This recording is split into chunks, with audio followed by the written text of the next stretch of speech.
Hey, and we're back with more of the Jeff Minter story, Llamasoft Part 2. We're going to go ahead and continue on our quest to play all the games and go through the gameography of Chapter 3. Chapter 3 and 4 tonight. We just got through Chapter 1 and Chapter 2 of the early years and the hairy years. If you have not seen that part, go back and watch the first two by following the YouTube channel links below. I don't know if I'm going to put links in here or not, but it'll be there. So just look for the Llamasoft collection, Jeff Minter story part 1. All right, let's jump into chapter 3. I'm excited to continue this. So far, from what I've experienced, this is actually incredibly fun. So we're just going to jump right in it. As 84 drew to a close, Llamasoft's success meant that Jeff had the financial freedom to fulfill some lifelong dreams while experimenting with new software ideas, one of which was not a game at all. Land of Llamas. He's definitely did his llamas. That's interesting. Interviews. Everywhere I looked, I could see llama stuff. Shops selling llama rugs, llama pictures, models of llamas, postcards with llamas on them, silver llamas, llama jumpers by the zillion. Interesting. Cuddling a llama. Yes. Nature of the Beast, issue 3. What's new here in Hairy City? The island of the llama. What, no beasties? What's going on here, then? Hellgate, Revenge, Matrix, Sheeps in Space. Another... What is that? AMC. What was that again? Another... Huh. I don't remember. That's super cool. So these are like pamphlets that they'd have. Nature of the Beast. That's really cool. Described his tour of Peru in depth in the 3rd issue of his newsletter, Nature of the Beast. I returned to England laden with llama gear and 2 liters of Inca Cola, which has since run out. The idea for my next game, a refreshed brain and a burning desire to return. Neat. We got Psychedelia. While Jeff first began work on a different game following his return from Peru, he quickly switched gears when he was struck with the idea for Psychedelia, a light synthesizer in which the player could use a joystick to create and control patterns of light on the computer screen. This was meant to be used to accompany a musical performance. Oh. I dropped the game I was working on and spent the next 2 weeks coding like a demon. I'd never worked so hard at anything in my life, nor ever wanted anything so much as I wanted to complete the light synth. Psychedelia is, for me, the fulfillment of a personal dream, and in my opinion, the best thing I've ever written. What you see on your 64 just might be the first small step into a new fusion of color sonics. The best is yet to come, and maybe I'll be the first to get it there. 1984. Psychedelia original painting. Ooh. A light synthesizer. That's amazing. Light synth notes. Whoa. That's so cool. Huh.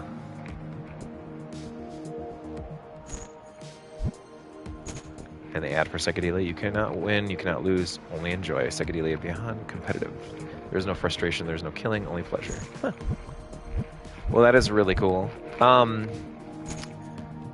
love the cases for these. Commodore 64, Psychedelia.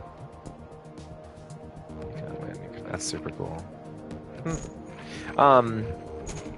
One thing I wanted to mention, too, is tonight I will be, since I did start early, and I know there will be a couple people probably hopping in here and there. I'm a good hour and a half early on tonight's stream.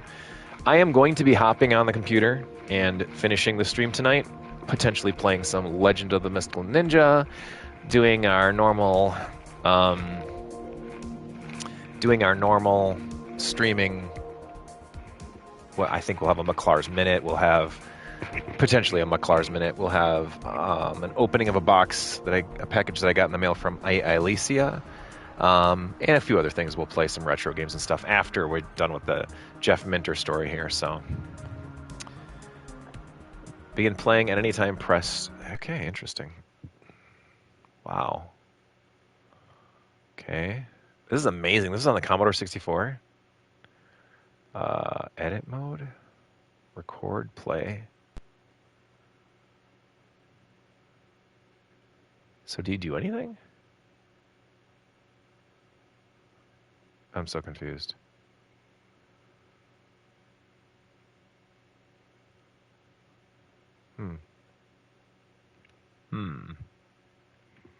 Okay. Oh, you can like move around.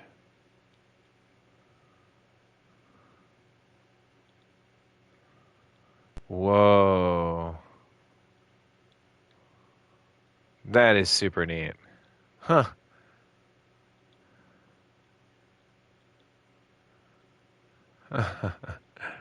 That is really cool.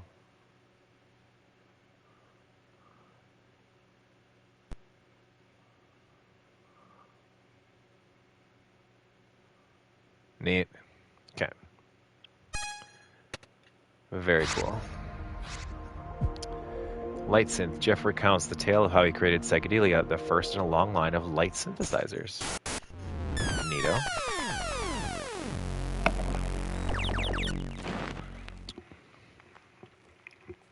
I remember lying in my bedroom in the dark and listening to Pink Floyd. And in my head, I would imagine like sort of abstract geometric shapes sort of doing stuff in time to the music. For a long time, these abstract visions were just in my head. As I went through school, that kind of went to the back of my mind.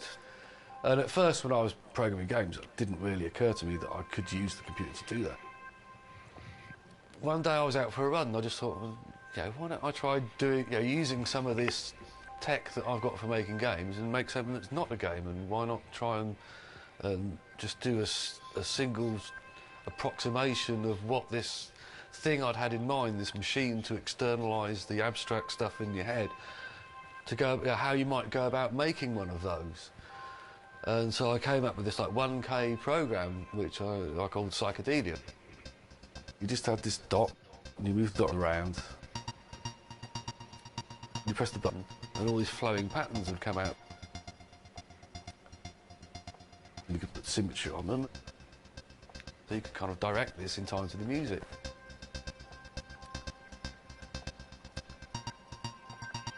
It was lovely. And it blew my mind just how cool this was to play with. And I got my mates there and I said, you've got to try this. And sat them down and put on the Floyd and gave them the joystick. Said, just do this. And people really enjoyed it.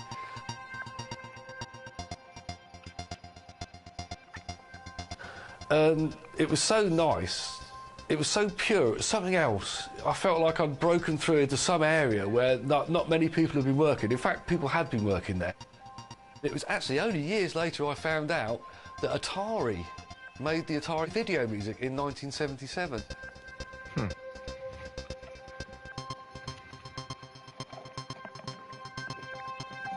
When I did find other people doing it, I kind of felt validated, really. I felt there is something here that's worth looking at. There is something that's perhaps worth moving forward and looking at in a bit more detail.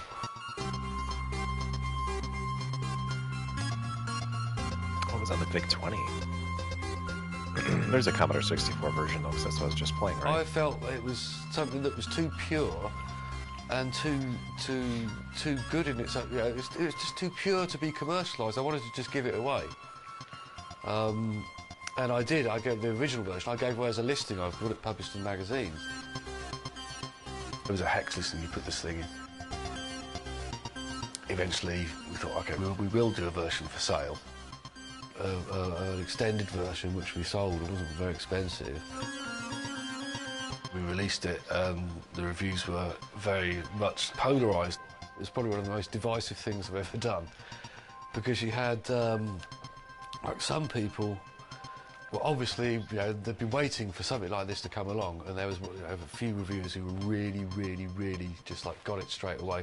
There's this one guy who said the review was something like, I find mere words too cumbersome to describe the brilliance of this concept, or something like that. I'm thinking, well, that's the best review I've ever had, and probably the best review I'm ever likely to get. And then for the same programme, somebody else was saying, what absolute load of rubbish, what the hell does Minter think he's doing? So I knew I was onto something.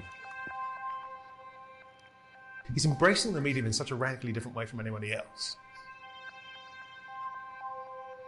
And he's not even unsure. I don't think he's even sure about why or how he's doing it. It's the sort of thing you could put your mum in front of the telly and you wouldn't have to explain it to her. You just put a joystick in her hand and say, waggle that. And instantly, it's like, I get it. I can see what I'm doing. I get it. But by waggling this stick, something's happening on the screen. And, you know, I think that's part of the appeal, because it's certain it would draw people in that wouldn't necessarily normally be into computers at all. I was aware of his games, but like I think it was one of the Atari shows that I actually first saw Jeff's light synths when he was demoing Colour Space at the time. Graphics was something I was really into, and this interactive real-time graphics on a computer, which was something you only ever imagined was something you're going to see on the TV, bringing that onto a home computer, that totally grabbed me. And when the 8-bit version of Colour Space came out, I was totally hooked. Ever since then, it's been all about the light synths for me.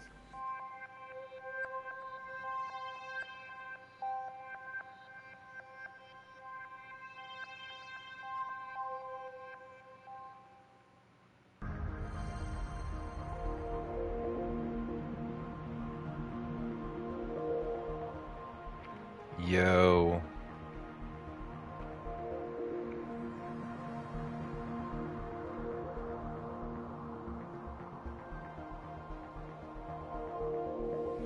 Hold on 1 second, I'm responding to a message.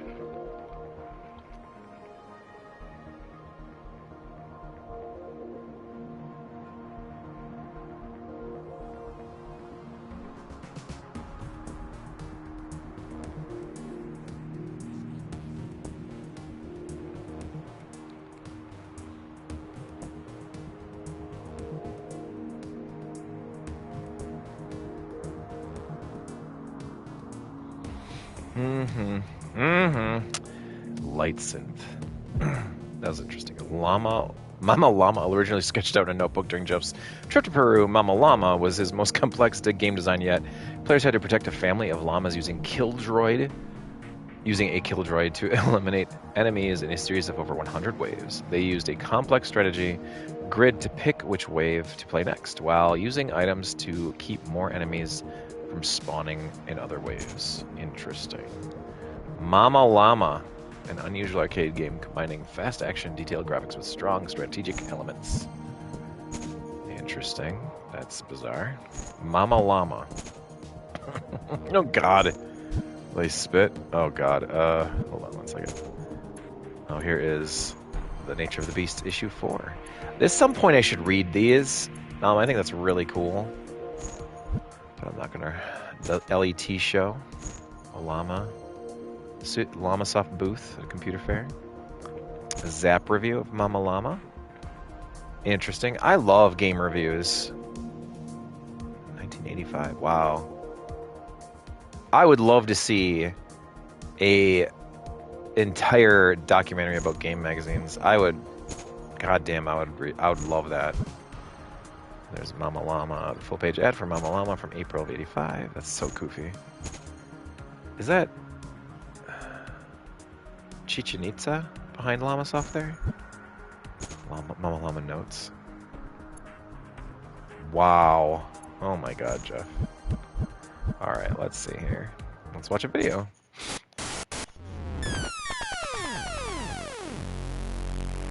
Before we play the game. It's really interesting because you look at his work, it starts with knockoffs of other games but with things that he's adding himself. You can see that he's going, can I even do this? And then over time there's like a lot of experimentation.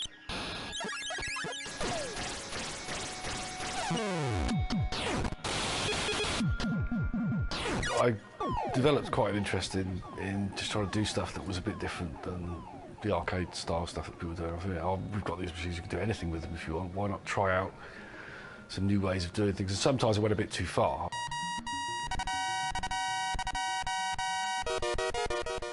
I just wanted to have this different idea where instead of having a main character with a gun always shooting something, you had your main character was effectively controlling a little droid and protecting the flock with this by just moving this little droid around.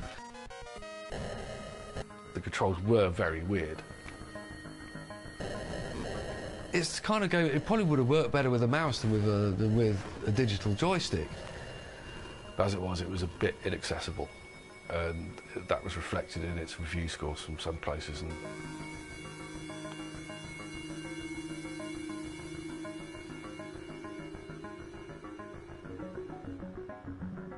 the guy who did the review for Zap magazine is a guy who previously had sent me a very nice letter saying how much he enjoyed, I think it was Anticipital, and that part of the reason he got the job at Zap was because he'd shown people his skills on Anticipital.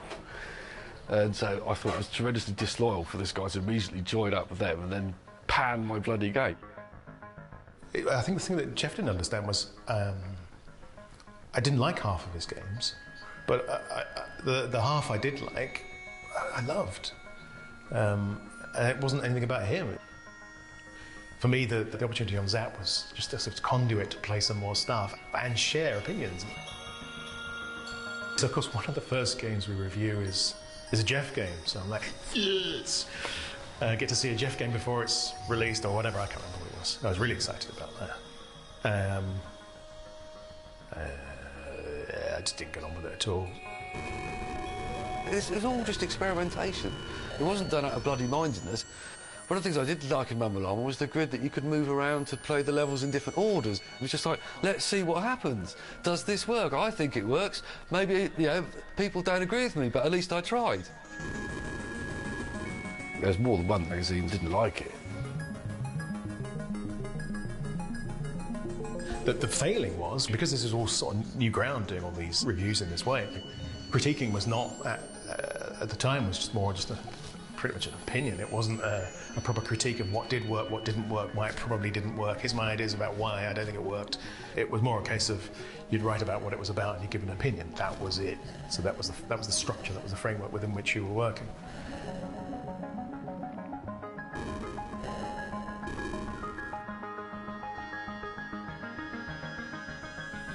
I was being a bit precious about my design when it came down to it. The criticism was fair play. It was not my most accessible thing.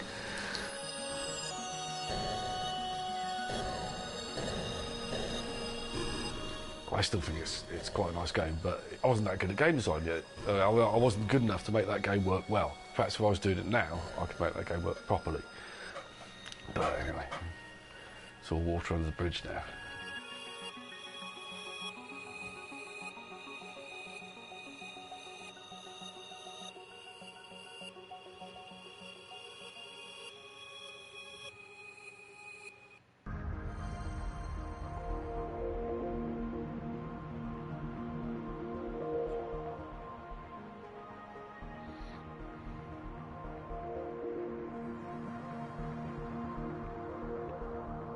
Let's try this game, Mama Llama Drama.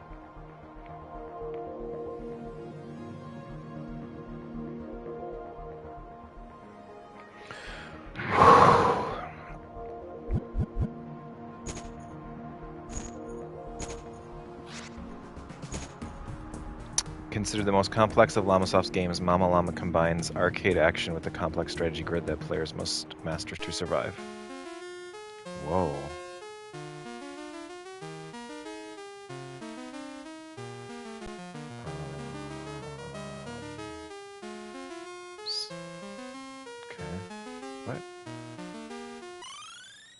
Wow, what do you do? Whoa, this is very complex.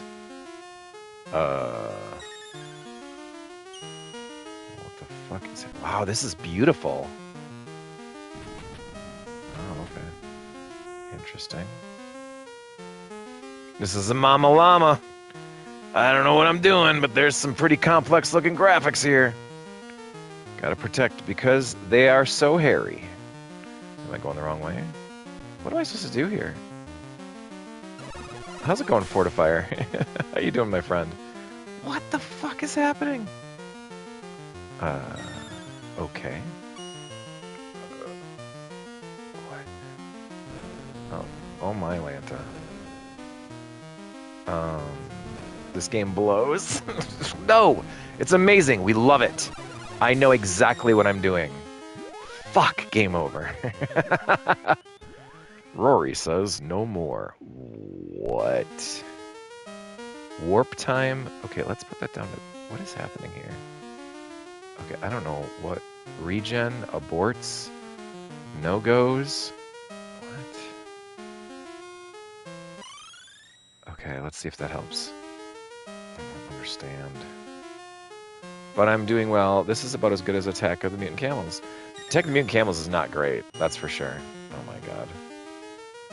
Attack of the Mutant Camels is the, what is happening? Is the, Empire Strikes Back clone, isn't it? Good to hear from you, my friend. We're having a blast playing some, Mama Llama tonight. I'm gonna play this for a marathon of 40 hours before I can give it up. I have to conquer it. I'm kidding. I'm not playing that shit for another second. Alright.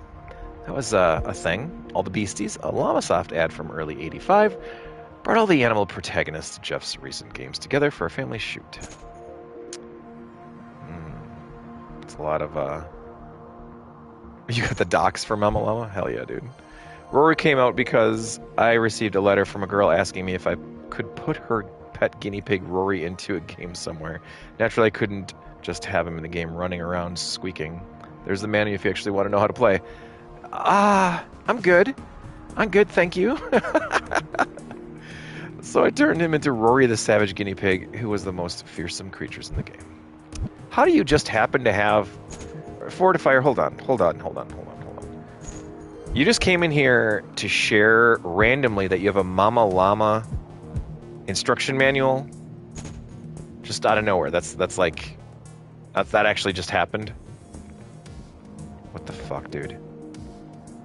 What the fuck? Alright, you do get the odd, irritating, verminous brat who sells copied games to his classmates. I'm a game Yeah, preservationist, I get that. No, thank you, and I appreciate it, man. Hell yeah, dude. Color Space. Ooh, for the Atari. Is this the first Atari game that we've played so far? It might be. For the 48K Atari computer. Difference between Psychedelia and Color Space is as pronounced as the difference between a Mini and a Ferrari. Using the Atari, you can get curved screens, hardware reflections, interlace effects, stroboscopics, dynamic. This was for an Atari 8-bit game, yeah. Oh, that was an Atari 8-bit game. Dynamic color flows and I'm playing everything. I'm going through the whole damn thing. I'm playing all 40-some odd games in this, so I will get back up and play it. I've yet to mess with any Atari 8-bit myself. I know a few people that are very big into the Atari stuff. Actually, one of our regular peeps here, McClar, he's like big into the Atari stuff. He's got an Atari, is it the 800, where it can play Atari computer games and other types of games and stuff. It's very cool. Color Space Manual. Whoops, I didn't mean to do that. There's a light synthesizer. What sucks is that those older computer games are tough to emulate. It's very niche. That's true. That is very true. MSX, like, it depends on the emulator, though. Amiga's got a really good emulator. If you're looking for that, Amiga Lives on PC is great. And then MSX has got a very good emulator, too, called Blue MSX. And I actually really do like Amiga Lives. Amiga Lives is a very, very advanced emulator, which is... If you want MSX, there is an amazing website. Oh, yeah, true. You can play games in browser, too. That's true. You've actually been looking at Color Space for a while now. The moving backgrounds in these timelines are being generated in real time by the original File Hunter added most of the MSX library. Wow, that's fucking cool. All right, let's give Color Space a shot here. I'm assuming this is just like... Oh, that is pretty cool. It actually does. You can tell, too, that it's got a little bit more to it. The dentures, deltoids, Polestars, plus gameplay for 8-bit too. Edit mode, okay. Oh, there we are. We're doing stuff. Oh, whoa! That's actually really cool. I will admit that's neat. I like it. That is really cool. And you can record, and I assume upload some of these videos. Okay, now just pretend you're listening to music.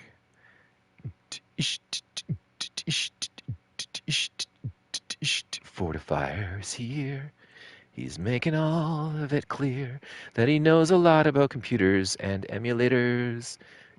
He's here to talk about all of these things The best song, 10 out of 10. We're rating it out loud. I don't know what I just said, but that's what we are here to talk about. Ooh, yeah.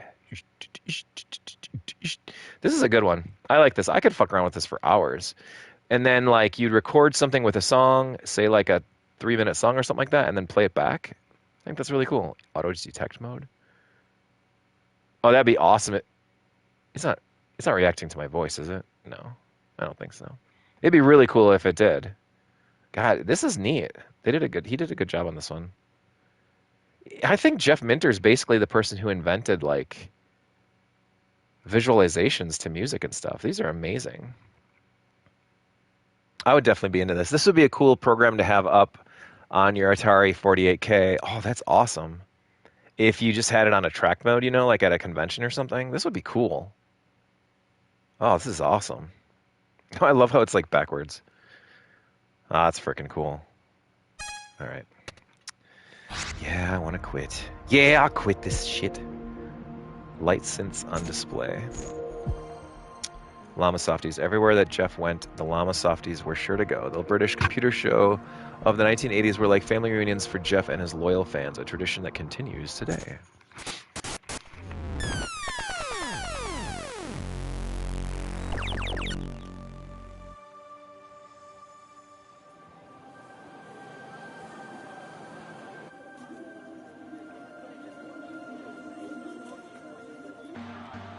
I like going to the Play Expo because it's really nice. People just come up and we can hang out and play some games.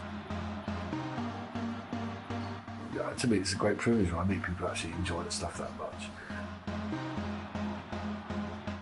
I think it's quite something when you meet somebody and they still remember playing bloody Attack of the Mutant Camels or Grid Runner, and they'll tell you how much they enjoyed it. I mean, the fact that they still remember it after all these years is one thing, but they actually seek you out and tell you about it is entirely another. One of the lovely things about meeting Jeff is that you could walk up to him and be kind of like, hi, I'm going to talk to you about your games and effectively your work for half an hour. And he's just kind of like, yeah, let's talk about the Jaguar, let's talk about this. Here's a project I've tried to make that never got finished. I've always enjoyed that. One of the things I enjoyed in the old days was going with Llamasoft to the old 8-bit computer shows. The Llamasoft stand was like, you know, it was like Mecca to all of us lot.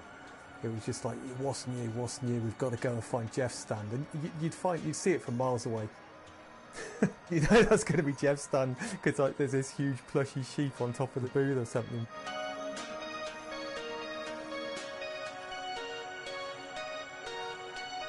For us, it was never really about selling.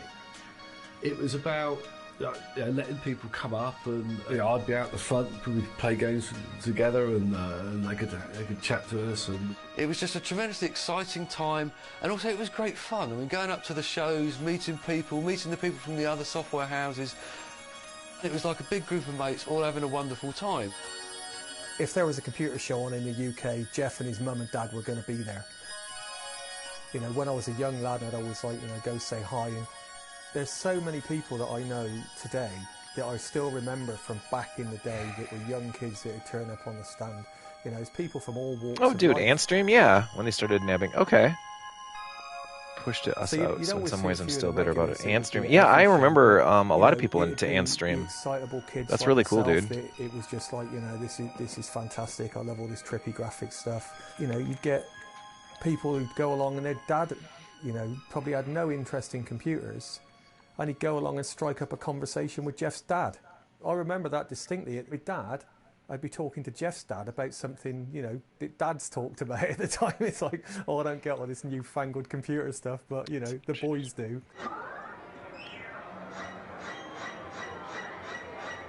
You know, Jeff's, you know, he's a pretty quiet guy, as you know, but at a show, he would be completely engrossed in, you know, flying one of the light synths or playing one of the games. And he'd get a little bit of a crowd show up just to watch him playing his own games. I went to a couple of shows at Earl's Court or wherever back in the day, a PCW show or something, and I'd go past the Llamasoft stand, but Jeff wasn't there. So, I don't think back then when I was a teenager it would have ever occurred to me to try and hang out with Jeff Minter. And then when I was in my late 20s, I was working for magazines, and I'd got to interview quite a few big names. So I became a bit more blasé about it. So I'm of the feeling you should, people say you never meet your heroes. I think you should always meet your heroes if you get the chance, because sometimes they turn out to be fantastic. No one else is Jeff Minter, or could be Jeff Minter. That's just what he was, and that came with a whole bunch of bits and pieces to do with stuff they had put in his games. It looked a bit rock starish and hippie-ish as well, because it was part of what you were buying, I think. And that stuff was always communicated directly to his fans. I like to do these newsletters. You see the newsletter called Nature of the Beast, and I'd sit down, just write a chatty little newsletter style thing, talking about what I was doing. One of the first games of his I bought had his address, and he said, for a newsletter, write to. And I thought, yeah, go on then, let's see what this is about. Not thinking it would be anything, I thought it would just be advertising and stuff, And the first one arrived, I think it was number 1. I read it and I went, wow, wow, what? Is this guy for real? Yeah, and then they kept coming. I think I don't remember whether you had to send them stamped addressed envelope. Every time you got one, you sent one back. I think that was the deal, but yeah, he used to write them quite regularly. It was news about how he was developing the games and other things that happened. It just keep you informed. It's just great. Everyone else was just a company or a product, and Jeff was Jeff. Programming for me started from the inspiration of being a fan of these people like Jeff that were sitting at home making their own games. You'd read about him doing this in the magazines at the time. He used to do these great interviews. They were so vivid, the way that he told the story of what he was up to, what inspired him. And I was thinking, yeah, I could do that. That was just totally different. It was his heart on the page and it was his heart in the game. And that inspired me.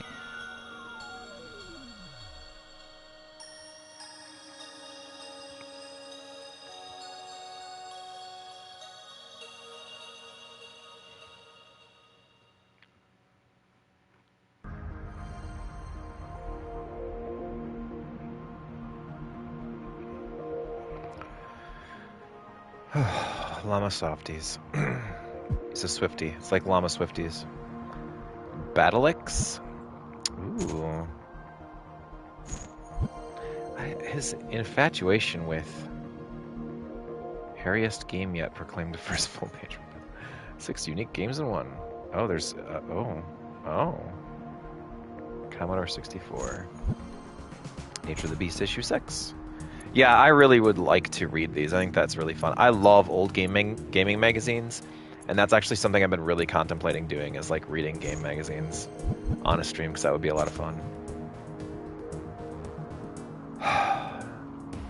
Oh, that is so cool. So I must admit something quick.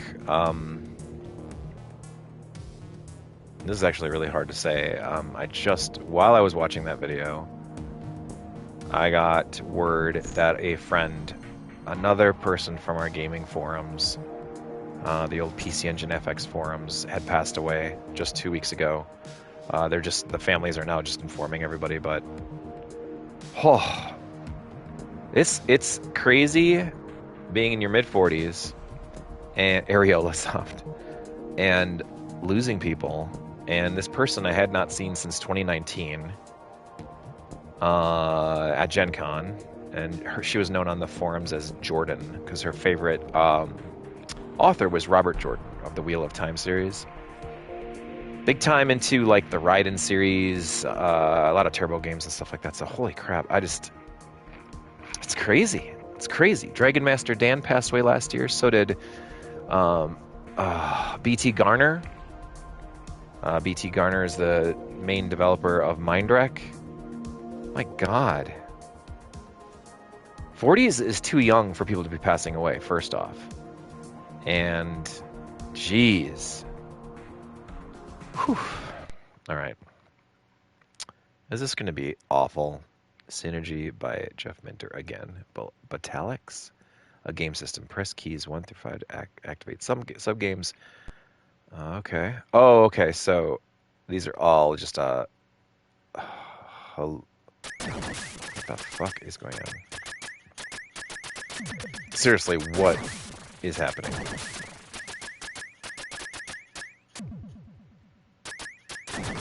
What am I even doing here?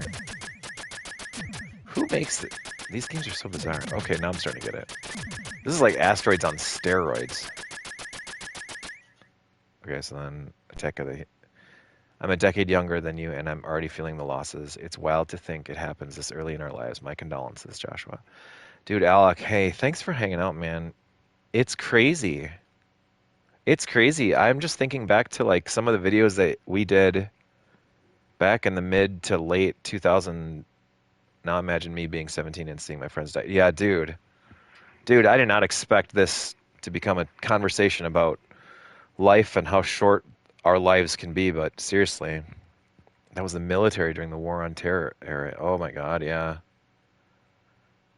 Well, that's cool. There's actually a screen. Batalics by Jeff Minter. But dude, somewhere along those lines, I've done videos with Esther. She's in some of my MGC, like, I want to say 2014, 2013 videos that I would put on YouTube. You know, back in the day when, Alec, you and I, really, we only communicated through YouTube. When we'd make YouTube videos talking to each other, like fixing old LCD TVs and stuff, or your sexy legs, sexy, sexy, sexy. Or when I did a video just called YouTube, the TV network, or whatever, when I was making fun of, I wasn't making fun of, but I was definitely paying homage or mocking you and Luke. Oh, yeah, Esther was in some of my videos. I'm gonna have to drum those up. But, jeez, what the fuck, man? Attack of the Mutant Camels 2. Oh, great.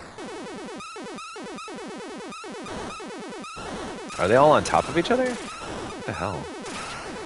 This is like... This is actually the best version of this I've ever played. Because it's actually playable. Can I actually shoot them off screen like that? I think I can. I don't know if I am or not, but... I'm definitely not on them yet. There we go. That was one of my favorite videos. Yeah, that was fun. Dude, the best one ever is the one that you and I did, the Kirby one, where you're sitting on the toilet and you're like, I had Taco Bell. Sorry, I can't play your new Mario game with you. I had Taco Bell. Dude, this is the best version of Mutant Camels, by the way. It's actually freaking playable. I'm not immediately getting annihilated. Oh shit, just hit the back button on accident.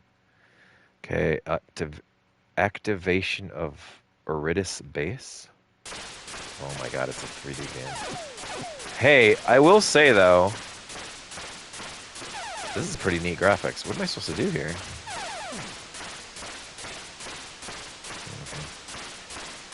I have no idea. Postphone response. Dude, Jeff Minter's games are so fucking... They're just fucking psychedelic. I'm stoned out of my mind. They're not even games. They're just like... Sippy on the run? Oh my god, what the fuck is this? I keep meaning to get another one of those in production with you. Maybe we can make a sequel. Dude, I would be down for that. Let's do it. That'd be super fun.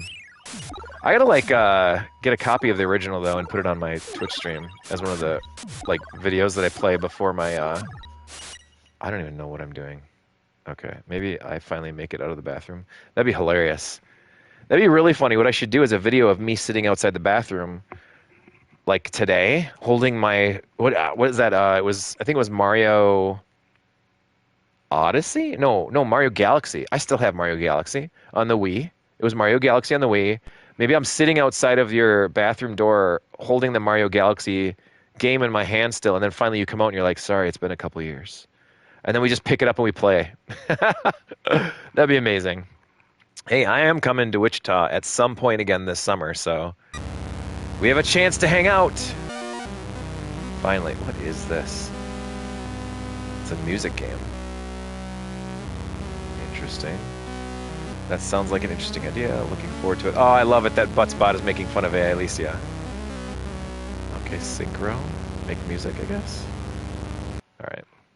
And then finally, Psychedelia. Oh, we've already played this. Oh, this is the C64 version. New Super Mario Brothers it was. Yes! New Butt Mario. Good God. New Super Mario Brothers. Yeah, wait a second. Are you sure? Because I think New Super Mario Brothers was on the Wii U, wasn't it? Also, I can't wait. I can't wait to officially meet you and hang out because that's gonna be great, dude. I don't care. Like literally, Jay will be so jealous. But we're coming down there for. So Christina grew up in Wichita. Sorry, I'm like being a little overly sharing, but hey, whatever. Some shitty news happened, so I'm all about talking now. But we got this synthesizer going in the background. I'm actually making these graphics, by the way. Cling mode. Anyway, she grew up in the Wichita area, so we're coming down there for our bridal shower. So I'll be in town, my friend. I just think it'd be cool just to get together, meet up at a thrift store, and go thrifting through some old wires and stuff. Red case Super Mario. Okay, yeah.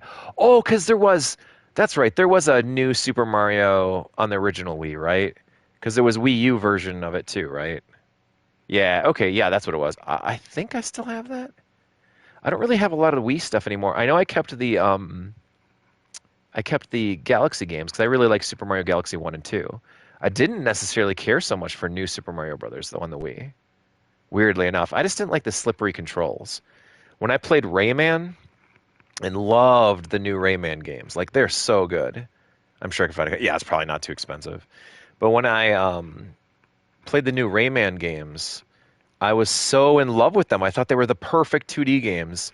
And then when new Super Mario Brothers came out, I was like, huh, I can't believe it's not as good as the Rayman games. Like, the first new side-scrolling Super Mario Brothers game since forever, since like basically Mario World, because they never made a real true sequel to Mario World. There was Mario World 2, but that was a Yoshi game, and Yoshi's story and all that came out of that. But like, I'm having fun making this synthesized stuff. But like for real, and then I played it and I was like, it's good, and I do enjoy it, and I thought it was very, very fun. But Rayman's a better game. The new Rayman games, those Rayman Legends and Rayman, what is it, Origins or something like that. They're better games in my opinion, than the new Super Mario Brothers games. Now, I would say though that the Mario Maker games are the best, like 2D games you can buy, just because of how it's basically endless fun. But still, Rayman's incredibly good. Okay, so that's all we have for Batalix. Basically, a collection of Jeff Minter's best games. PCW show 1985. Look at that. There we are. Yak's Progress. Yak's Progress was a single. I have the DS New Super Mario, and I play it from time to time. But my save file is at some auto-scrolling level, so play means, I fail. Yeah, no, for real. That's frustrating. Yak's Progress was a single cassette tape released that collected 8 of Jeff's Commodore 64 titles into one package again, with extensive liner notes that described the behind-the-scenes history of each game. Jeff notes that the games begin as simple, sometimes in his opinion inferior VIC-20 conversions, but soon grow to more complex to take advantage of the C64's capabilities. Interesting. So this is Yak's Progress. Cool. Ooh, those games some of them look really, really nice. So that's AMC, Matrix, Laser Zone, RMC, Sheep in Space, Metagalactic, Llamas, Anticipatal, and Hover Bobber. I liked Hover Bobber. That one's fun. Nice. Very cool. Oh, Yak's Progress Manual. And the ad. Commodore 64. Slay It with Flowers. The Minter Interview. In 1986 issue of Zap featured a lengthy interview with Jeff in which he discussed the Mama Llama controversy, as well as his broader views on the changes in the games industry, which he saw as continuing to shut out small developers like himself, who wanted to sell their independently created games at low prices. Okay. The Atari ST, the 1040 ST, that looks gorgeous. Oh, that's a nice looking computer. Color space comes to the ST. Sexy.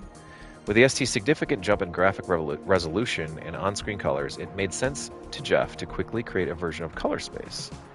For the ST, Jeff launched the game in February 10th of 86 with the music and light show at the iconic London Planetarium. Wow. That's pretty cool. Wow, yeah.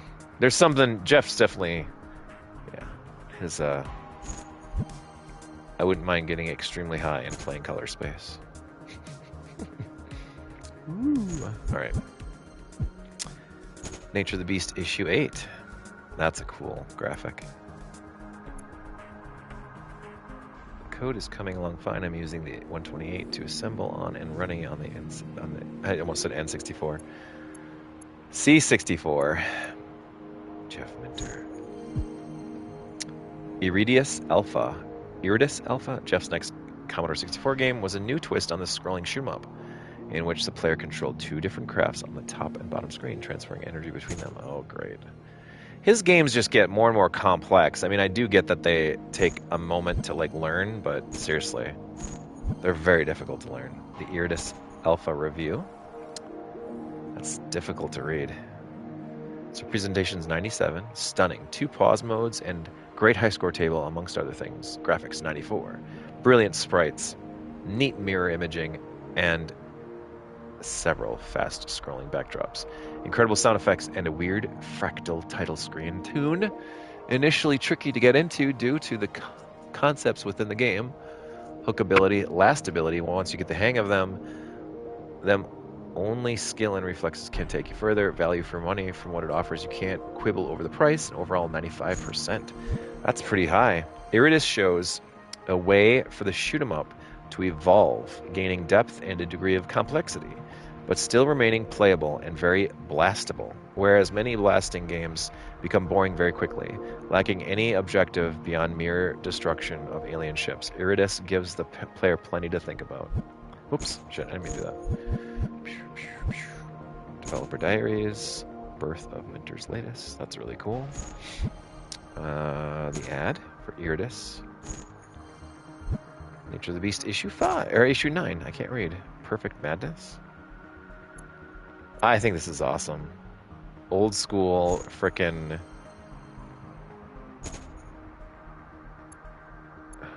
EA's Amiga Madness finished at last. These are called, like, what, letters? Like,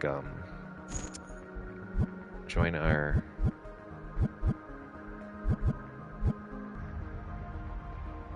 What are they called? The Zixians and the Gilbeys are at war on the planet Iridius Alpha, a complex shooting. Scrolling shoot 'em up in which the player must swap between controlling Gilbey robot fighters on the upper and lower half of the screen. Okay. Now I'm curious. Oh, now we're getting into the fucking Commodore 64 graphics. What the fuck? What is happening?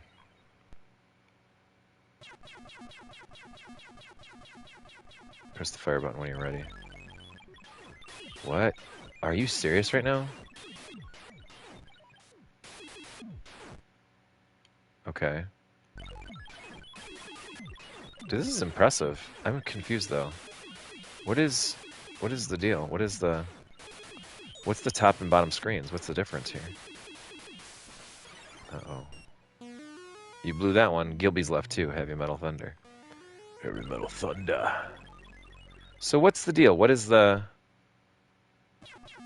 Okay. What is that thing? Shit. What is this? Is that a... Can I collect those? Oh, that's just when they blew up.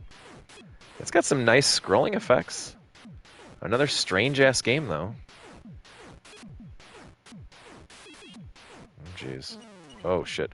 Whoa, whoa, whoa, whoa, whoa. What's happening here? So up is jump now? That's great. What the fuck is going on? What the hell is happening? Dude, he is so fucking high when he makes these games. No way it was a sober man making this game. How do you fucking... Oh my god, what's happening? Was that a giant thing licking me? What the fuck is that? You got you, Space Cadet. Gilby's left one. Go give him hell. Okay, interesting. Seriously, what was that? What are those things? What is this? What am I supposed to do? What am I supposed to do? What are those things? What the fuck is going on here? I do not understand what those even are. What is on the bottom? How do I scroll? How do I control the thing on the bottom? How do I don't understand. Okay, I don't know what the fuck to do. Game over. 2760. Gilby's left bonus bounty now. What? Dude, that is a fever dream game. Crazy. That's pretty fun though. Kind of weird, but Viva Vic. With the Commodore VIC-20 winding down in the marketplace and some of the Llamasoft's games having gone out of print, it released a compilation cassette called Viva Vic. Notable here are the liner notes, which comprise a historical look back at the importance of the VIC-20 as well as Jeff's thoughts on each of the 8 games. Wow. Viva Vic original painting.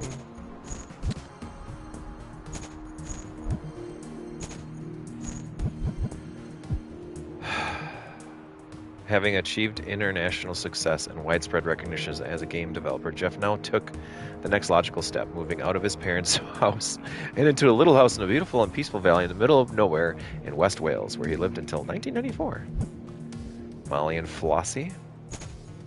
Oh, do I have to click into these? That's right. Mint reviews. I first got them just thinking they'd be handy to keep the grass down, but didn't really anticipate they'd be particularly interesting as companion animals, but I was very wrong. Sheep are brilliant. They can be affectionate and loving just like Cuddles and Fuss. If anything, they behave like giant cats. They'll come and rub around your legs and lean on you. I've known sheep that will curl up in your lap if you sit down in the field. They're brilliant. These two taught me that. The Commodore 16, introduced in 1984. The Commodore 16 was a low-powered, low-cost computer intended to replace the aging VIC-20, but not the more expensive, more capable Commodore 64. While it flopped in the US, the platform sold well in Europe, and Llamasoft released a few C16 games of its games in 86 and 87. Wow. I've actually never heard of this. The Commodore 16? Void Runner is the third entry in the Grid Runner series. Was originally released in the Commodore 16, but was soon ported to other platforms. The Centipede-inspired gameplay was still in place, with a new twist being that the player now controlled an array of 4 different ships. Dude, that's what he did, is he just made them more complicated. He just decided, it's like, yeah, I think this is it's too easy controlling one ship. Have 4. Void Runner. $1.99 per master. That's crazy. Array of 4 ships that change configurations on each level. Give me a second here to...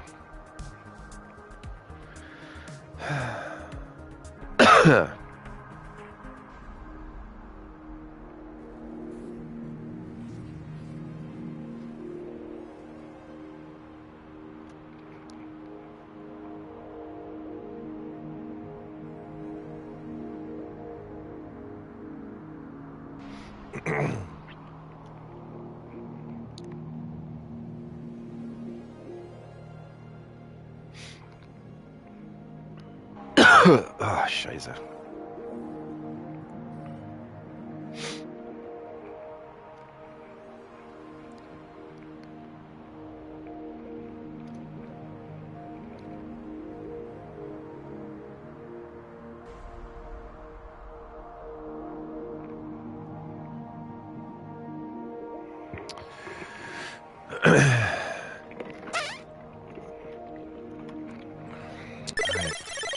Void Runner. Whoa. Enter level. Yak. Good God. Jeff Minter, you're insane. What the fuck? Whoa. Nice presentation. Whoa. The dude can code. How neat. Oh my God. Oh. What is happening? Okay. So what was this for? Oh, this came out on the Commodore 16, right? So this is just a port of the Commodore 16 game? Interesting.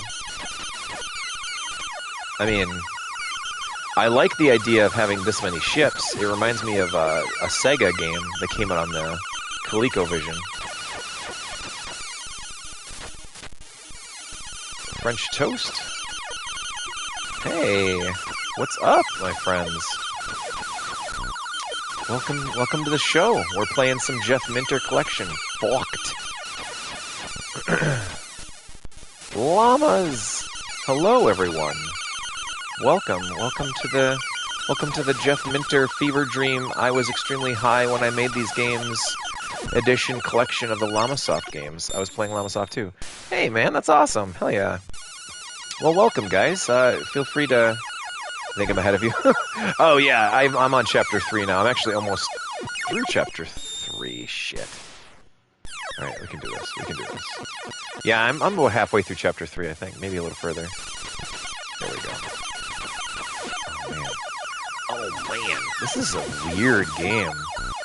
I still love Grid Runner. I think Grid Runner's more fun, but this is really cool. Well, hello there. Thank you for the raid. I really, really, really appreciate it. Not high, deeply influenced by this trip to Peru with the llamas. Yes. we were a long way from 3D. Yes, very true. 3D is really interesting. Like, I really enjoyed the concept of it because it's way ahead of its time, right? Like, seeing that cube that you can go up and down, I wish I was able to do things well under the influence of libations. Yeah, well, thank you so much for the raid. I appreciate it. You guys, if you... What? Now I'm facing the wrong way. This is awful. I don't like this at all. How do I flip around? I can't flip around. That's great. Yeah, feel free to hang out and stay for a while. We're going to be playing some more Jeff Minter collection. And then in about an hour-ish, once we're through this, I'm going to jump on to review some packages that I got in the mail, and it's pretty wild. Either they're doing really crazy stuff, or what if I make Defender with a little bit of Galaxian in it again? And maybe a free. Dude, and adding llamas in every game. Deeply influenced by my trip to Peru. Oh my gosh.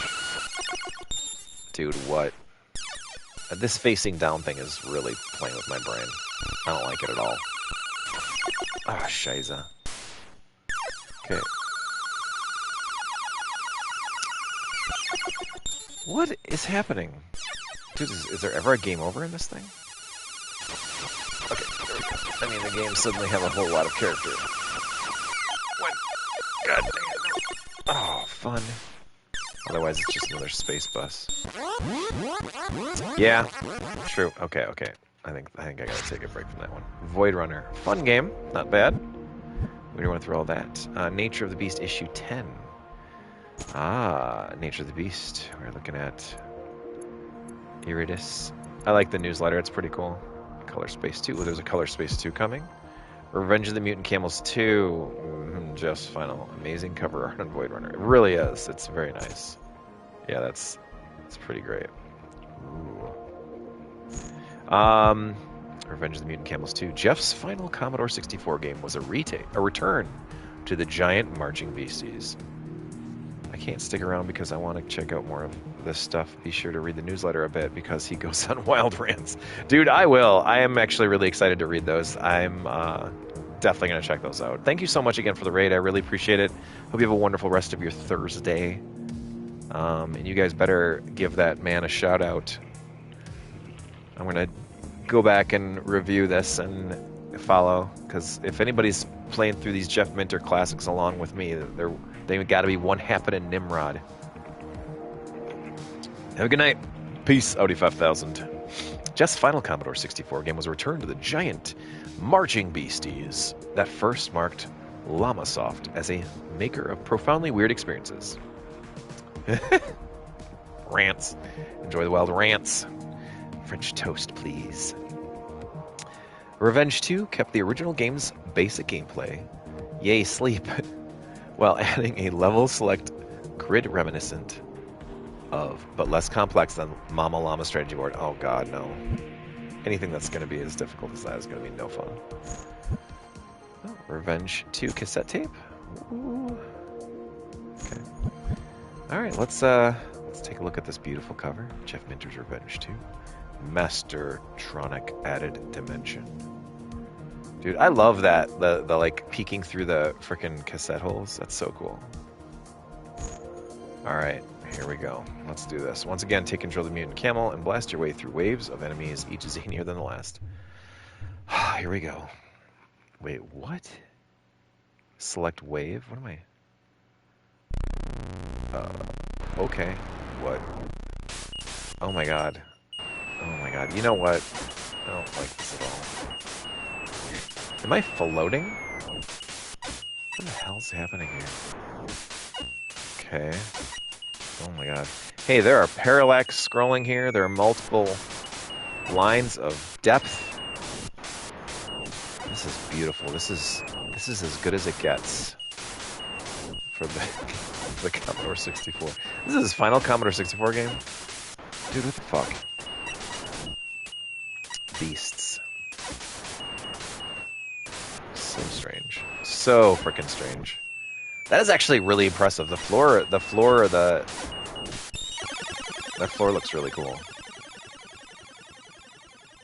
Beasts 5.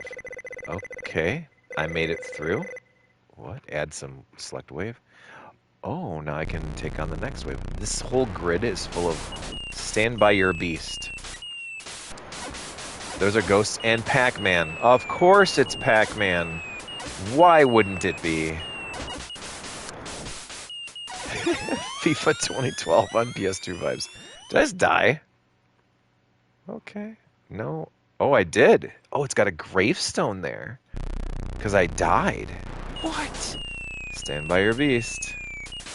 What is happening? Where am I now? This is so crazy. Not funny. Get the fuck out of here, dude. No, no, no. Is that underwear? Are those underwears? Just get killed by underwear? Got killed by underwear. What is happening here? Oh my god. Unexplored. Enter weapon store? Enter weapon store? Purchase items? What is happening? I don't understand. I'm so confused. This color has got me a little tripped out. Okay, so now what is this, Doctor Who? Is this Doctor Who? Is this Doctor Who? Being honest. Are those dialects? And then the phone booth or the police box? What the hell is going on, dude? What the hell? This may be the greatest gaming experience of my life. Dude, and then I would just keep dying. I made it through one stage so far. Okay, stand by your beast. I'm trying to. What the fuck are these discs? Are we in a computer? SIGs? What's going on here? Okay, I got it. What is happening? Why do I keep dying so quickly? Oh, this is a blast. Wow. Dude, you can't shoot up. What is happening here? I think I'm playing about as good as you can possibly play in this game. Game over. Percent of game completed. Try again. Oh, 1% of the game completed? What?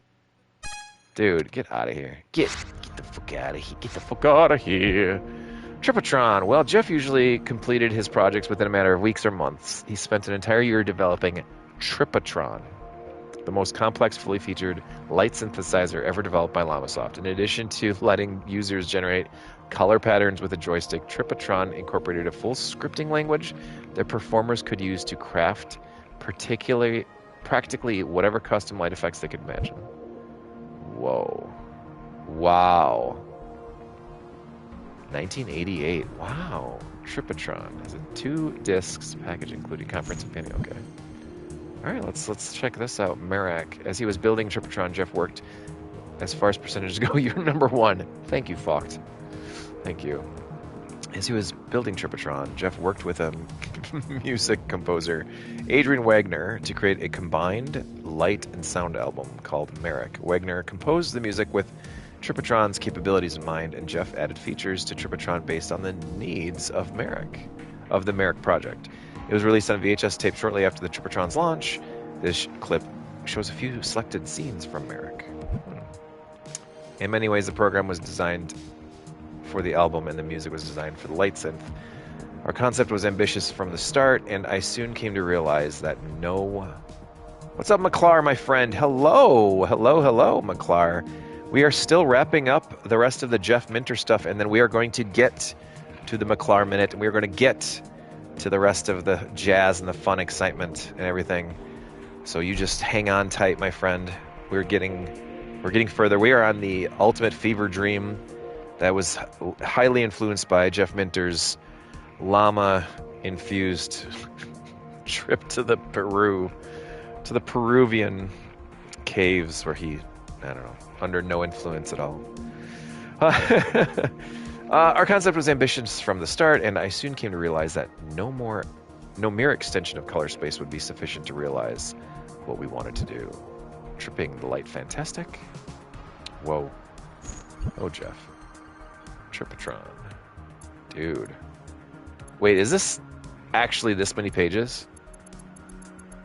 Oh my god, it is. Dude, there's no way I'm gonna sit through all this. A year, he spent a year making that. That's amazing. Alright, let's look at Merrick. Merrick.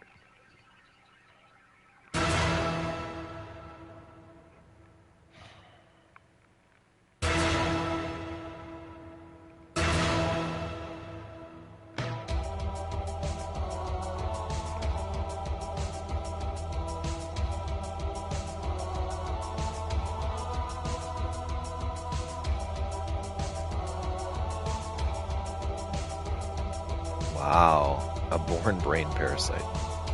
Dude, this is Tripatron. You can make this in the game?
It's gorgeous. Very trippy. I wish more music players had visualizations and synthesizers like this.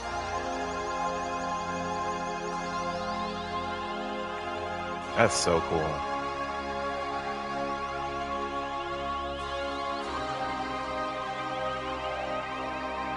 Yeah, this is trippy. Wow. And now, Jesus! That is incredible.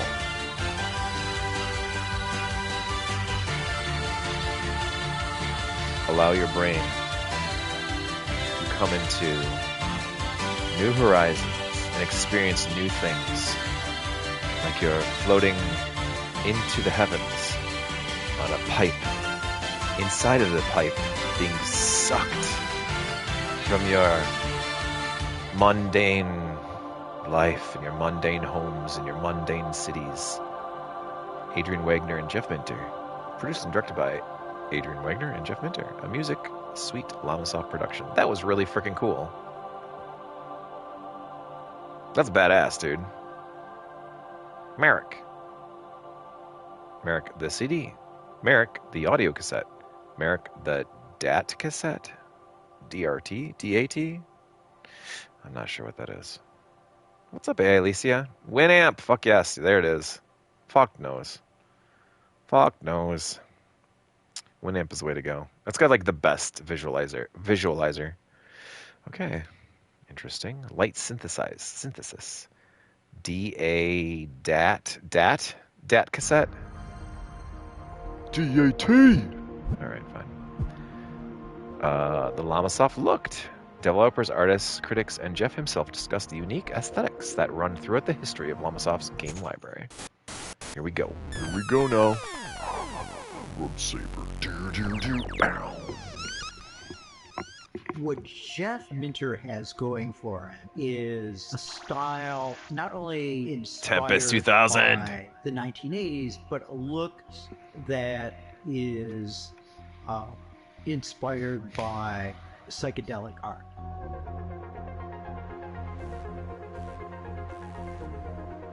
The stuff I do, I mean, it's quite fair to call it neo-retro, because it takes a lot of the ethos and design philosophy from retro games.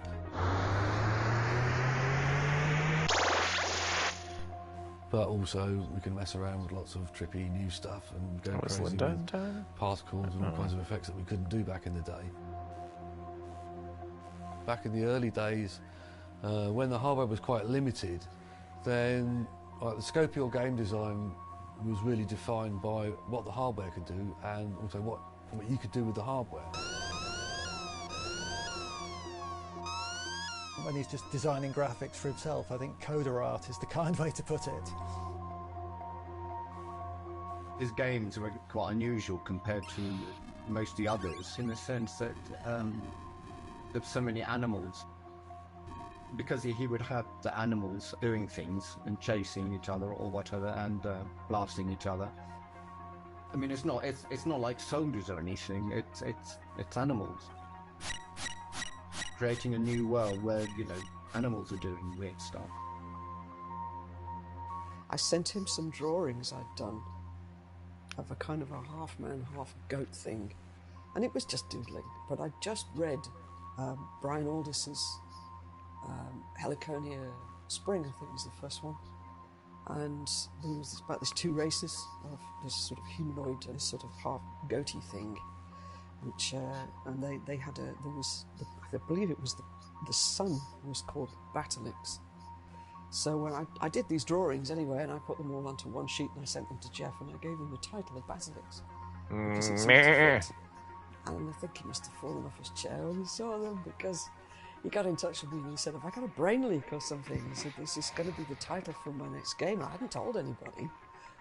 And I think that's what prompted him to ask me to do the screen. Having this sort of space background with ships and things blowing up. And there had to be some animals, you know. Llamas. Goats. He liked it so much he put it in the game. Well, this realist aspect is so compelling creepy for him and amazing. as well. You can see the Salvador Dali there. I was influenced, as I'm sure many of us were, That game. included, by things like Monty Was Python. that Berserk? Love Python, so love sticking Virtually with Berserk. abstract weird humor in the game. It's just part of being British. My games are very British. Somebody said that to me in the. You get in the talk I best gave the emotes, other day. fucked. It's true. Fucked. As British as a cup of tea. Yeah, in the last 20 years, Tempest he's obviously 2000. been kind of associated with this rave visuals aesthetic. When that happened with Tempest 2000, when I discovered the visual feedback effects I had in there. And that informed not only stuff in Tempest 2000, but also the stuff that went into the VLM, because that used it extensively. This collection should have Tempest 3000, You but play the unfortunately game, does not. By Jeff Minter. You're definitely inside his mind. And I think, you know, maybe that's part of the success of Jeff as an artist. You know, you're not only you're playing one of his games, but you're inside his head as well. That's amazing. It's kind of crazy how much he can do. That's awesome. Eye of the Storm. While Jeff was happier than ever with his game and light synths, the troubles that he had long been seen brewing under the surface with independent game development were about to come for Llamasoft. Guy's an artist, it's true. A tempestuous time was ahead. Lost and found. As the 80s gave way to the 90s, times were getting tougher for independent developers as the game business became more corporatized. As the stakes grew larger and larger, Llamasoft's very existence was threatened. Where are all the consoles? Well, game consoles from Nintendo, Sega, and others were very popular in the US and Japan during the 8-bit era. This was not the case in the UK, where neither the NES nor the Master System made significant inroads. the games business was still dominated by computers, which were open platforms friendly to indies like Llamasoft, but this status quo was changing as 16-bit game systems emerged. Meet sensuous Labatina in Sinbad? What is happening? Computer and electronic entertainment. Death, pawn, and violence with Battle Chess, the Queen. Exclusive Batman interview, preview. The complete keyboard, a 16-page music supplement. Set your joystick alright with Armalite, the first British games console. The next Nintendo basher. Interesting. Andy's Attack. Having finished Tripatron, and Merrick, Jeff turned his attention back to the traditional games, choosing to port some of Llamasoft's classics to the ST with enhanced graphics and more features. The first was the version of Andy's Attack. Yeah, Battle Chess. Llamasoft's first proper game released from 1982. Interesting. Andy's Attack ST. Andy's Attack ST preliminary sketch. Nice. Strange, but nice. The ad. 1989. Crazy. Tripatron. Andy's Attack. Floppy disk for the Atari ST. Neat.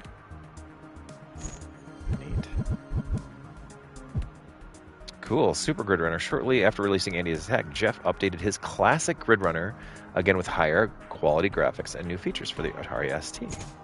Sweet. So, oh, I can't turn it around. Okay. There's your Grid Runner. 1989. What a time. Yak grows complacent. Enjoying the success of Llamasoft, the nature of the games market is changing. Companies get larger and more serious about the business. Eventually, Llamasoft began to find it increasingly difficult to get distributed, being unable to match the advertising budget and prolific output of the new software corporations. Well, let's try some Super Grid Runner. Boom. Whoa. You can tell this is a little more advanced. Game score module version running initial checks. Press the B button. Ready? Okay. Grid Runner. The game was devised, coded, created, and conceived, and all that stuff by Yak. So goofy. Yeah, let's go. Okay. What the fuck? Okay, we've played this one. Entering level 1. Get ready. This is like the one we played last Tuesday night, I think. Oh yeah. Okay. Oh yes. There's two. Yep. We played this one.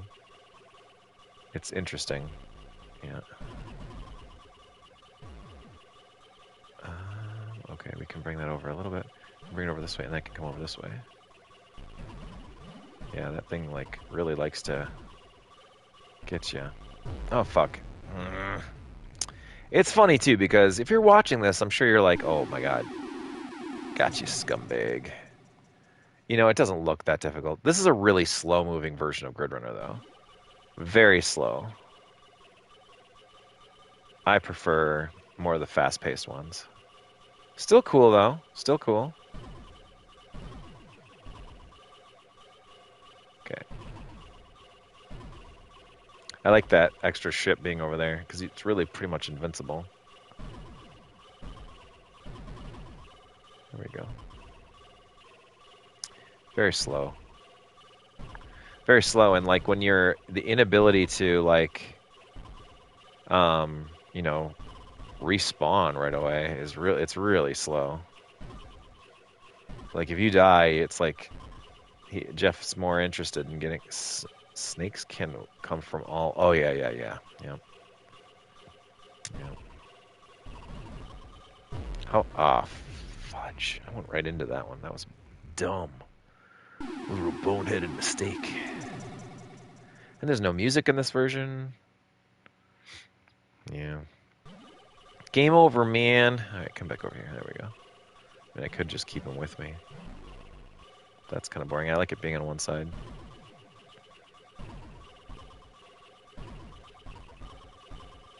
Oh yeah, now they can go from different angles.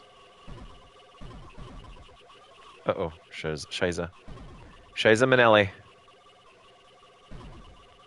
It's a little weird that you can see them coming off the screen like that, though. It's strange. Okay, there we go.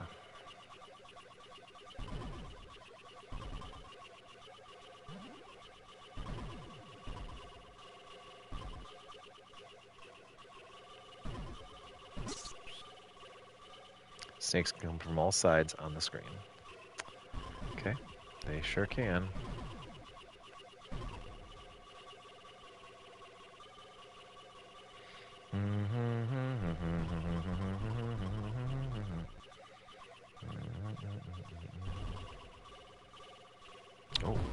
Oh, what kind of snaky little mischievous maneuver was that? Come on, that was a bunch of crap. It's a bunch of crap, how dare you? Okay, come on, get over here. Actually, what I could do is have it way up here, couldn't I? It's kind of cool. There we go. Alright, I can just take care of it that way. Here we go.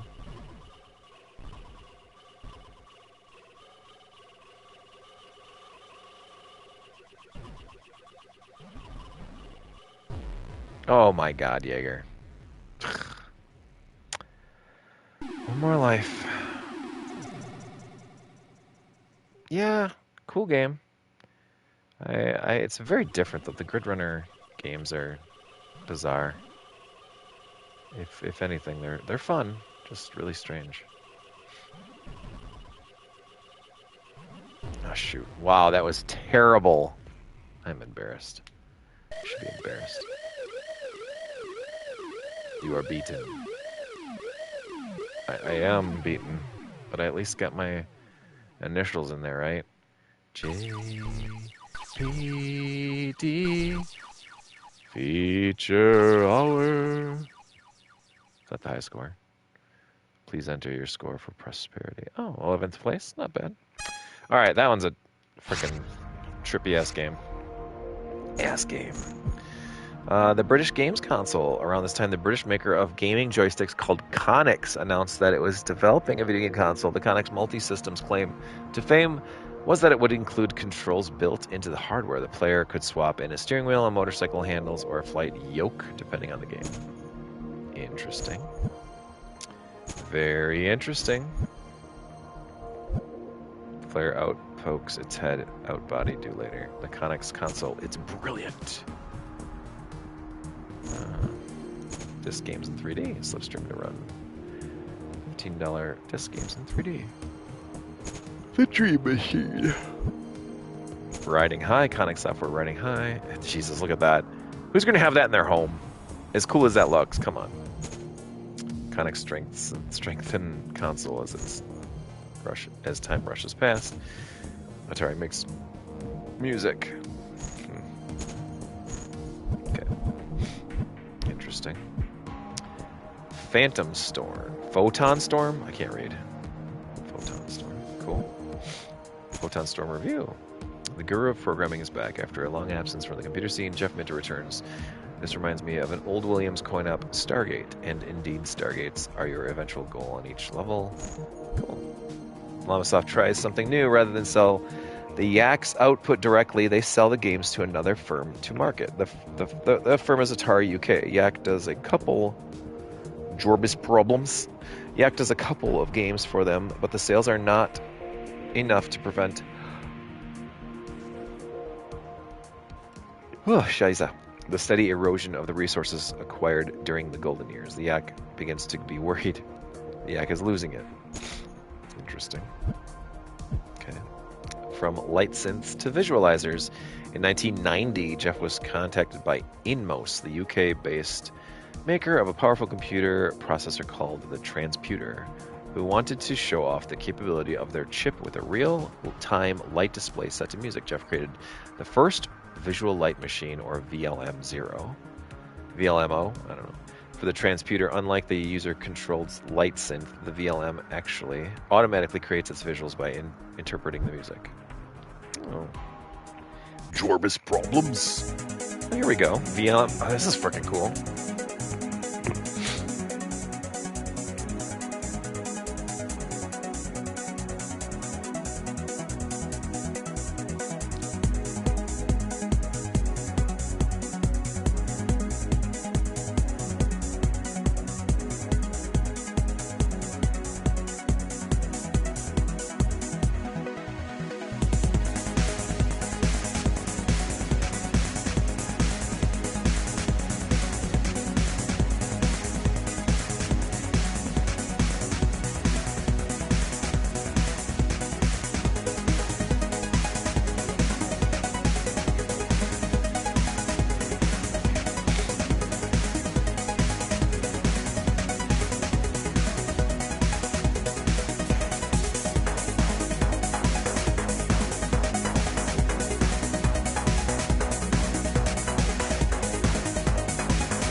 What?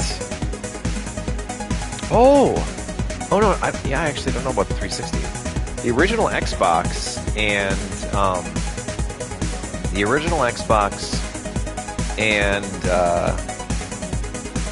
XBMC, the hacked operating system that you can put on an Xbox 360, has an incredibly cool visualizer on its music player. You can play music CDs in it, and it is so great. You can even play MP3s using it too, if you have a networked computer.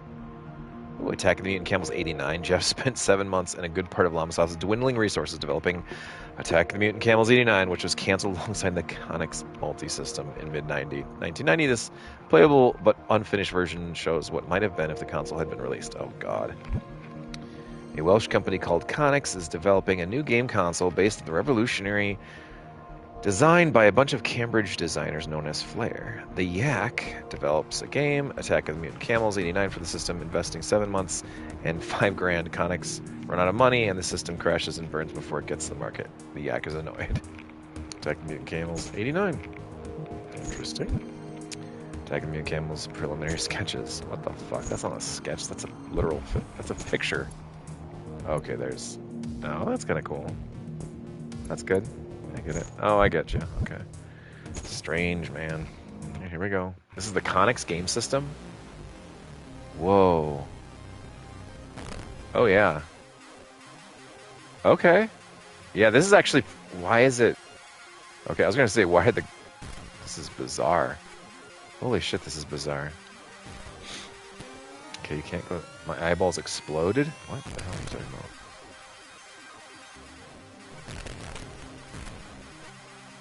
My eyeballs explode with delight. Oh, this is strange. Oh my god. This game. Oh my god, what the fuck, dude? Okay. I don't... I will never understand these games, and I'm being honest. What the hell's going on? I got a phone call? 75432. I don't know what that is. Okay. Camo launched. God. This is just bizarre. This is the 1989 Attack of the Camels. Mutant Camels.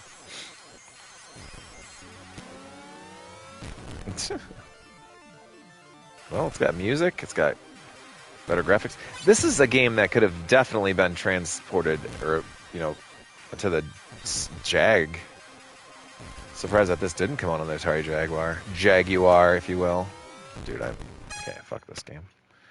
I don't like a single one of the Mutant Camels games. I'm going to be honest. The Atari Panther. Following the demise of the Conix system, Atari UK also decided to attempt to break into the wide-open British console market with a 16-bit system called the Panther, which is based around the same Motorola 6800 processor that powered the Atari ST. Jeff got an early Panther development kit in 1991 and worked on some demos, but Atari canceled the console that summer. Yeah, the Panther, this is like the precursor to the frickin' Jag. And it's funny, too, because the Jag's considered a 64-bit console, but in all reality, it's not. I mean, it's barely 16-bit. That's the second time I worked on a system. This would have been great, yeah, on the system. Oh, man, the Panther was interesting. It sure was. That's the second time I've been working on a system only to have it shut down underneath me.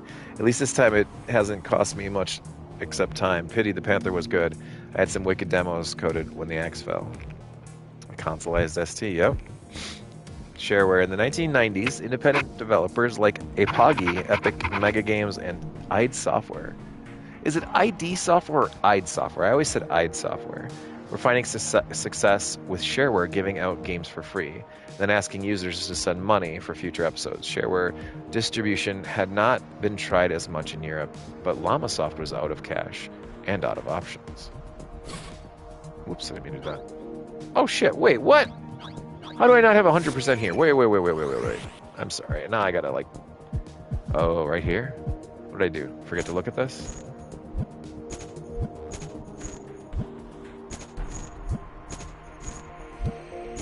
There, that was it. Okay, now we're 100%. Sorry, I'm just trying to 100% everything. Because that's super important to me, brother. Oh, I forgot a couple things here, too. Id? Oh, id.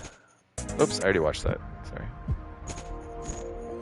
Okay, I gotta complete it all, brother. Okay, so okay. id Software. Shareware distribution had not been tried as much in Europe, but Llamasoft was out of cash and out of options. Like neither Ego nor Super Ego. Eid. Well, that's pretty cool. In 1985, a photo of Jeff standing in front of a rainbow at Iguazu Falls in Brazil was digitized and became a splash screen for the ST version of Llamatron. Oh, that's kind of cool. Llamatron 2112, inspired by the classic arcade shooter Robotron 2084. Llamatron 2112 was the first Llamasoft Llamasoft title to be released as shareware. The entire game was given away for free along with the README file that explained the concept of the shareware. I so wish my ST worked. McClar, your ST doesn't work? McClar, my friend, we gotta get that working. We gotta get that working, buddy. Alright, there's Llamatron. So this is a freeware game, huh? So now I'm curious. Ooh. That's nice. That's pretty good graphics. I like that. This is probably the prettiest looking intro. Whoa. Oh yeah, this is definitely Robotron. Holy shit, it runs like 2 games and they suck so bad. What the fuck? Oh my god. I can't even tell where I am. I couldn't even tell where I was. What is happening? Okay. Okay, here we go. Oh, this isn't Berserk, it's Robotron, I get it. Okay. What is happening? So apparently you can like warp or something. Okay, it's a goat. What the fuck? Is the goat my friend? Oh, okay, it is. I wish Jeff would live long enough to hit... Oh shit, I missed that. Sorry, I missed your message. And he just keep doing what he does the entire time. Well, I just hope Jeff lives long enough to make another Tempest game.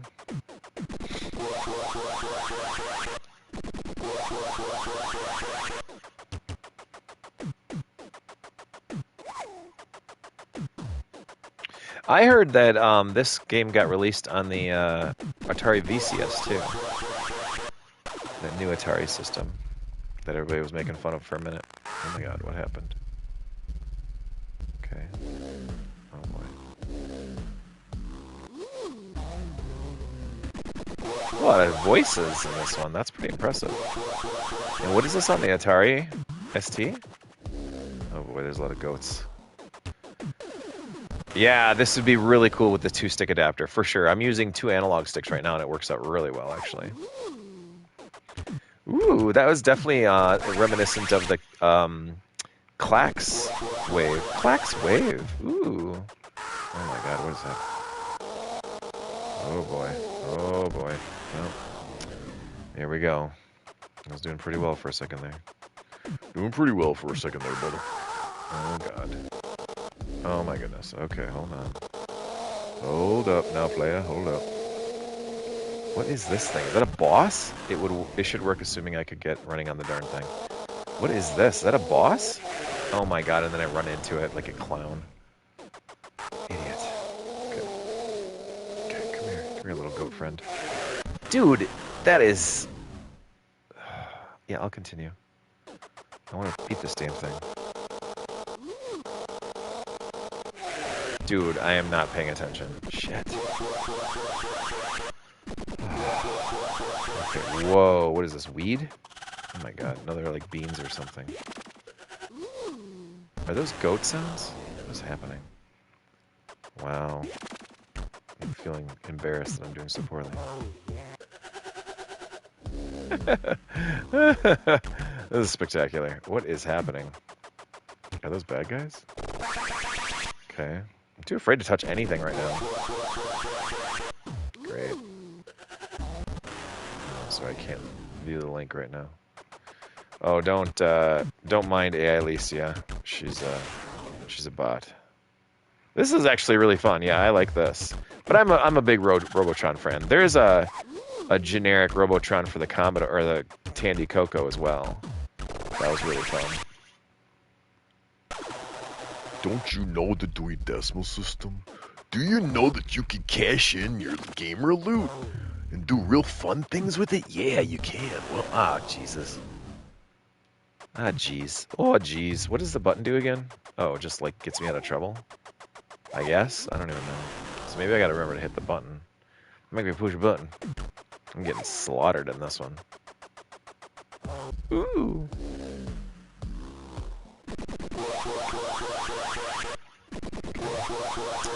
Do do do do do do do do do do do.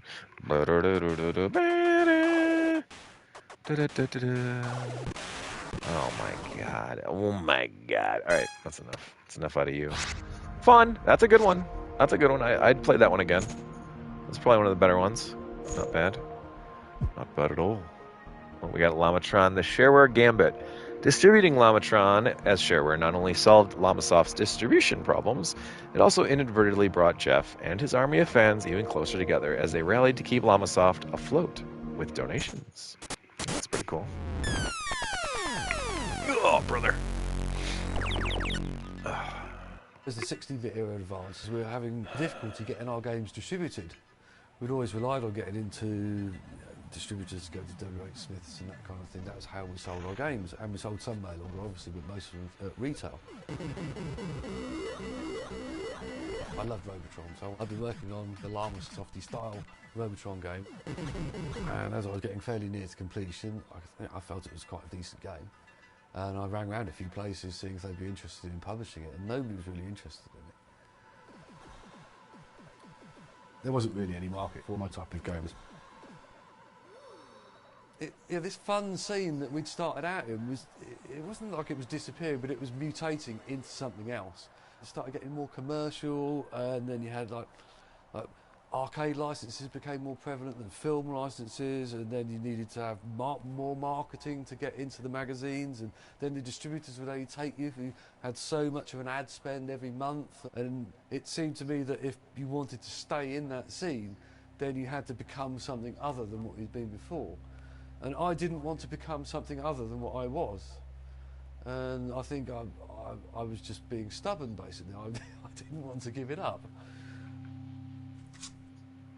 So I'd heard of this thing called shareware. In the early days, shareware was very pure.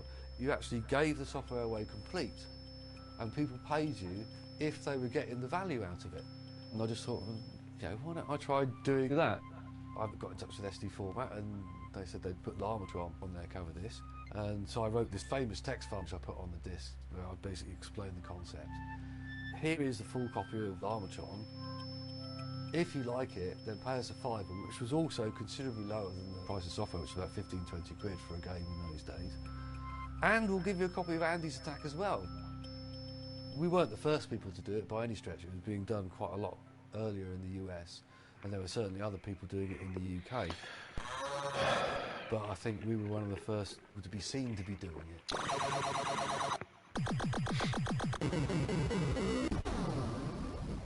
Yeah, it's a very pretty looking game. Where I actually managed to get a degree of mass appeal.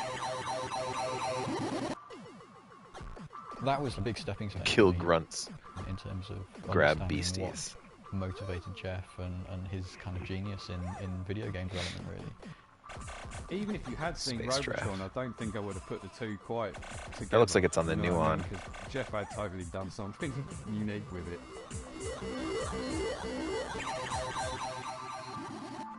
Robotron was a ruthless arcade game, and I wanted to make a game that was kind of Robotron-y but was more accessible. The main thing I did was to give the option for the player to have this little droid which followed you around and helped you. The little AI droid would go around and shoot things for you and collect beasties for you and actually really genuinely usefully help you out. And it made that game a lot more accessible to a lot more people without needing the absolute mad skills that you need to do Robotron itself. What, is that a toilet? I'm looking at an enemy and going, hang on a minute, am I being chased by an umbrella? And do I have to catch that to make it stop raining? That makes sense, but it wouldn't exist in any other game. But hey, it's Trista Bites. In the games that Jeff writes, that logic just kind of clicks into place, and you go, aha, yes, get umbrella, that stops the rain. I follow the rain her is on bad. Twitch. The She's umbrella fun. is sentient. That's fine. Now I'm going to go after this telephone. But if it was just like a load of things being thrown at you, there wouldn't be a lot of entertainment in that. And actually, I'd say Revenge is a little bit like that. Llamasoft itself is great in that those things move in specific ways. You've got particular ways of moving. They're not just things bobbing about.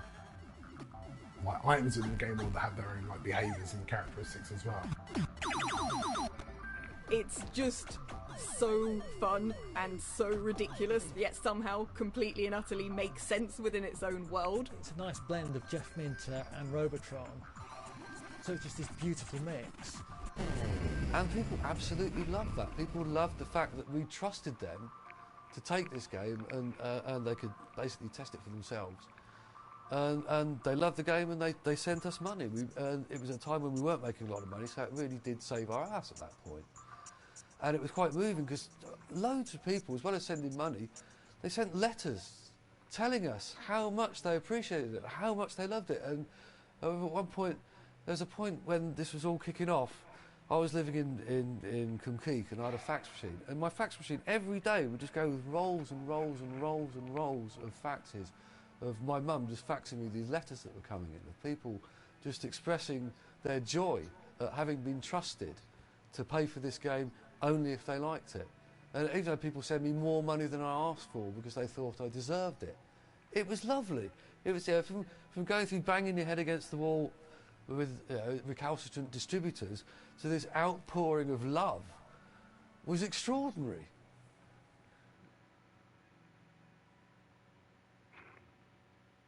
That was like the most awkward last 3 seconds. Oh shit, Revenge of the Mutant Camels ST. Ugh. With the Panther having gone extinct and the Jaguar far off into the future, Jeff went back to the ST, developing a new version of Revenge of the Mutant Camels. Like Llamatron, this was also released as shareware, with users asked to send $5 to Llamasoft if they enjoyed the game. So, Llamatron 2112 was an Atari ST game. Okay. This one's an ST game as well. Okay. Please spread this game everywhere. Okay, that's cool. I'm just not a fan of the Mutant Camels games. The last one was actually the best one. That one... No, the one that was really good was the one where all the camels were like... Oh god, this game's... Wait, what the fuck? Other option. I want to play Revenge now. Resume attract mode. Other options. Hello, wrestling girl. Whoa. That's kind of cool. Okay, this is a very slow version of the game. Still got all that cool parallax though. How are you doing, wrestling girl? What's new in your world? Ace smoking a cigarette now. I see. Interesting. This is like as weird of a shoot 'em up as there is. Wow, that's pretty cool though, actually. Okay, this is probably the best version of this game I've ever played. Because it's actually sort of coherent. Interesting. It's crazy how many voices are in this though. How are you doing, wrestling girl? Let me hear about your crazy week. What's new in your world? Sort of coherent. It is. I mean, this one, I feel like things are actually coming at me at a decent rate, and I can tell what's going on. The control's also a little bit better. I don't like up as jump, but I do like the whole ducking down and covering your head thing. That's actually pretty cool. Welcome to Restart Oasis. Remember, name for restart code. What? Seich Tabor? Okay, I'm drinking water now. He just filled me up with water. Oh, because I'm shooting water. Okay. Alright, hop on my back there, buddy. Let's go do this thing. This is so strange. The controls are definitely better than any of the other ones. Like, this is heads and tails over the rest of them. Okay, I can't... There, I got a cigarette again. This is so strange. Most coherent version of Revenge of the Mutant Camels. Hype! This is so strange. Oh, shit. Shouldn't have got that one. Oh, that clears the screen. Oh, I thought that was like... I thought that was something bad. That's funny. Lots of power-ups. Should have waited. Interesting. Oh shoot, I'm backwards. I was confused. Oh shoot, now I'm all sorts of confused. Oh my god, this is hard. I can't, you sack of shit. Manic Minter? Jeff Minter should have made a cameo in these games. Wait, is that Jeff Minter right there? That is Jeff Minter! Oh my god. That's hilarious. Give me that apple. Dude, stop voting so slow. Get it. Dude, there's Minters. We're fighting Minters now. What is he throwing? Are those Atari Lynxes in the background? That's what it looks like. He should have made a cameo, and then all of a sudden he just appears. That's great. Literally appears. That was funny. Come on, hop on. Hop on, dude. No? Okay. Oh, it's amazing. So he's throwing little camels. That's what's happening here. It's an appropriate amount of power-ups for sure. Oh, good. I'm smoking now. That's good. I'm really happy about that. Why am I so slow? Oh, I got some kind of poison for sure. Okay, we're better now. Camel shield bonus. 1,000. I got all the power-ups. Get on my back, dude. Okay, let's do this thing. Wacky Whackers. Oh god, not the Wacky Whackers. Oh, now I got the spread shot. We're doing good. Oh my god, it's Wacky Whackers, literally. What is he saying? Now those are Game Boys. So those were Atari Lynxes before, now they're Game Boys in the background. That's fucking amazing. Is that a PC Engine controller? Yes, it is! That absolutely is a PC Engine controller right there. With the camel on top of it. That's amazing. Sorry, I don't even know where the hell I am. Oh, I'm still in the air. Yeah, those are Game Boys, and then there's Atari Lynxes right next to them. Oh, that Atari Lynx right there. What is that thing then? Some kind of controller? Dude, there was a PC Engine controller. That was amazing. Oh no, those are PC Engines! That's what those are! Dude, he put PC Engines in this. That is way freaking cool. And then there's more Game Boys, and obviously they're playing Tetris, which makes sense because Tetris was, you know, the best-selling game. Was that an Amiga box? Those are PC Engines with Hue cards in them. I swear it. It's got to be it. I mean, I guess it's possible it might not be, but really, come on, what else could it be? Those are Lynxes. Oh, I got shot again. Come on, give me some cigarettes. Oh, earlier? Okay. Oh, I missed it. I missed it. Get on my back, dude. We do so much better when you're on my back. This is the strangest fucking game. Okay. Those are PC Engine controllers. He never made a PC Engine game, though. Now I wish there was a Jeff Minter game on the PC Engine. Not that it would have been any good. Because, I mean, come on. There's varying levels of not great. Okay, get on my back again, dude. Let's do this. Let's do our thing. Oh, fuck, I died. What? Okay, now we're back, I think. Okay, we're doing good. Camel shield bonus. 1,000. E? That's a lot of E's. This kiosk is nuclear... what?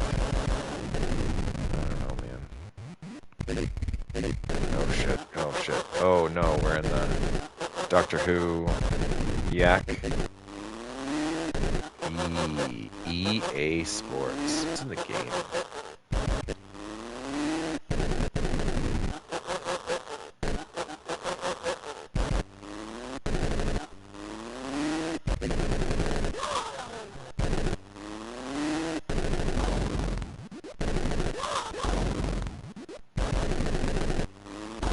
like I could play this for hours.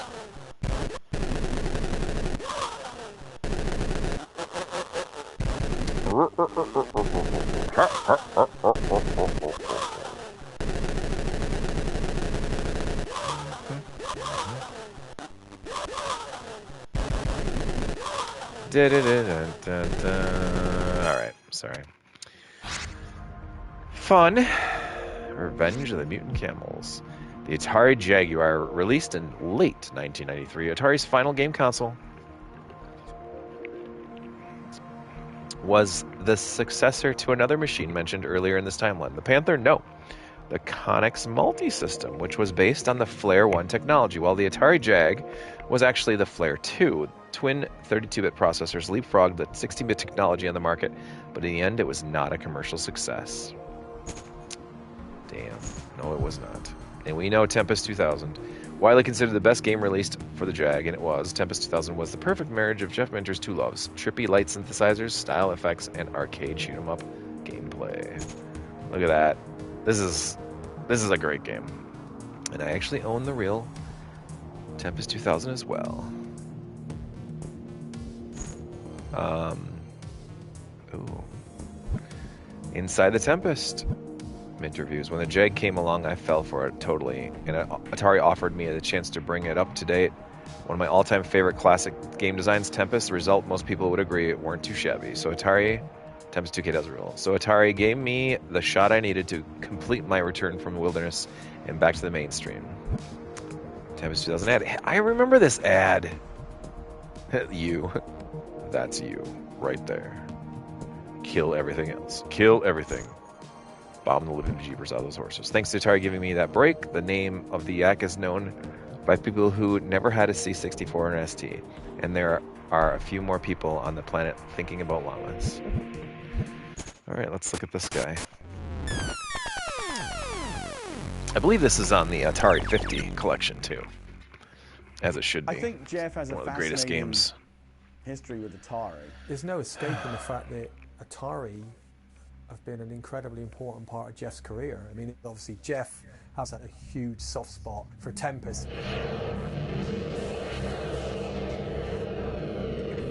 It's sort of about those glowing analog colour vectors that's just absolutely stunningly beautiful, especially when compared to the other artwork of the Vastra artwork of the day, which was crude and blocky and not very satisfying to look at. This thing just was a thing of beauty in and of itself.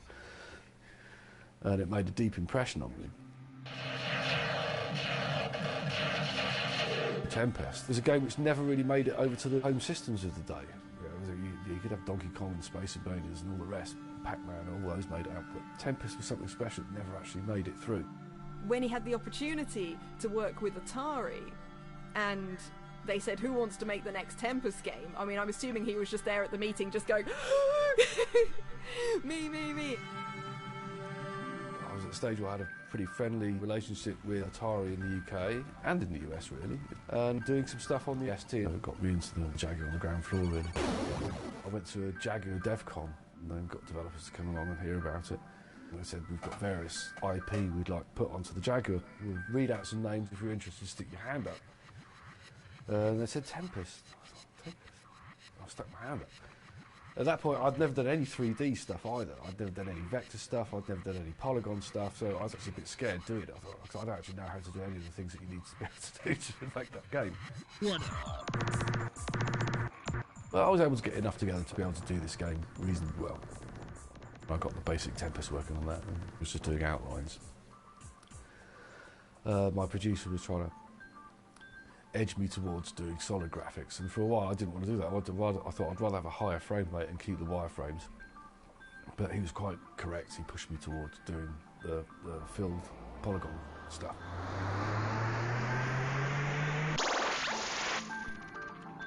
I had to admit, when I put the filled polygon stuff in, it did look a lot better. Oh yeah, I think Tempest is Tempest amazing. 2000, there's a lot of firsts in there for him that have stuck with him that are characteristics and signatures of his style. The technical stuff like feedback.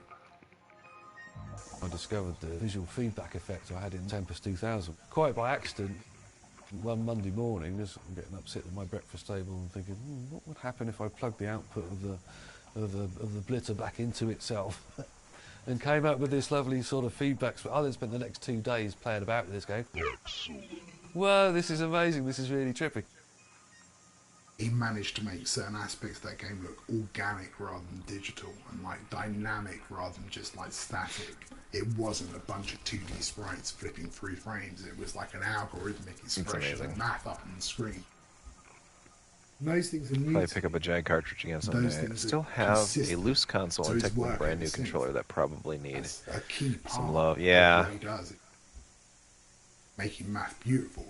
Well, I was Jaguar. invited to the launch of the Jaguar in New York.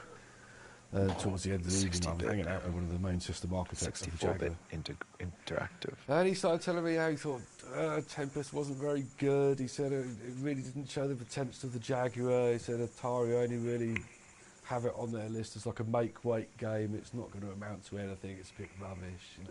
I sort of thought, fucking hell, the designer of the Jaguar is slagging off my game and we don't like that. And then it came time to go out for final test. It's so good. I can't remember which show they were coming home from, but they said Tempest 2000 has won Best in Show at some big exhibition. I went, what? And EGM. I thought I really didn't think that much of it. And then suddenly it was like, wow, yeah, actually they EGM really gave wicked it. Tempest 2000 like 10s. And, 10 out of 10. Yeah, so then it came out on the Jaguar and people didn't hate it. Yes! Yes! Yes! Yes! Nobody can do Tempest better than Jeff. Tempest 2000, that was the flagship game. That was the killer app. Like, if you had a Jaguar, you had to have Tempest 2000. Oh, yeah. When I got that game, I literally just played it for weeks and weeks and weeks and fell in love with it. And having things like the Helper Drone as sort of like a slightly easier mode to ease you into the gameplay means that you can kind of explore what it is about this game without really needing a huge amount of instruction.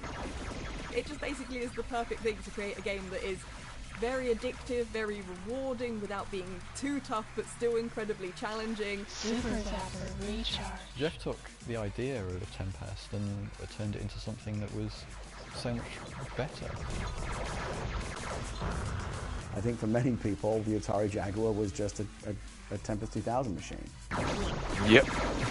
True. It just was kind of everything you needed for an addictive game in this really amazing sounding looking package. From the point I put this into the Jaguar, that was kind of me gone for a while. Tempest is the perfect example. And Jeff's curiosity of like, oh, I wonder, what if? And now it's just become like, you know, one of the big stories of his career, one of the big stories of his life. All right. After long considered to be Jeff Minter's masterpiece, Tempest 2000 updates the classic Atari shooter for the 64-bit Jaguar platform with entrancing light and sound effects. This is a great game. There's no Atari Jaguar intro. This game is so badass. It's got great graphics. Traditional Tempest Plus, Tempest 2000. Oh wow, I guess I'd never... Is the original... Is the original like this? With Tempest Traditional Plus and Tempest... I guess I don't even... Wow. Up and down to select level.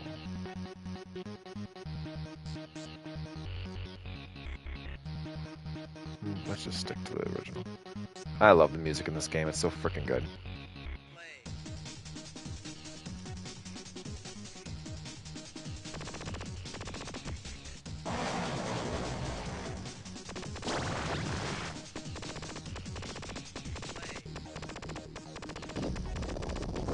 A little weird with the analog stick, but I'm figuring it out.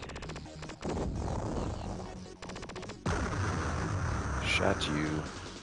That's definitely a Jeff Minter thing. Okay, hold on now. Okay. Is there anything?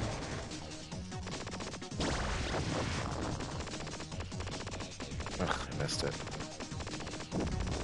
Okay, maybe I need to just do the... Okay, the D-pad's easier on this. So weirdly enough, the D-pad's easier. That's another power-up, damn it.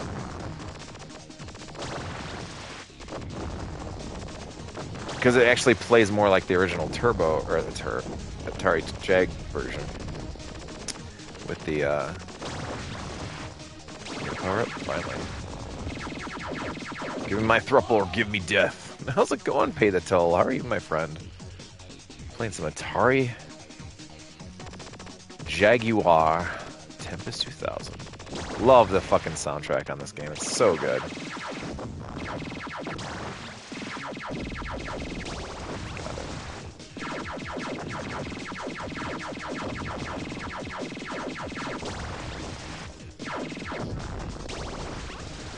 Jump enabled.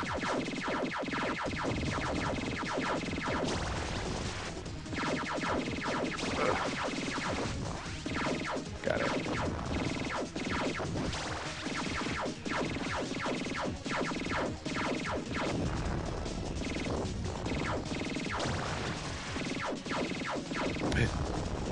Damn it.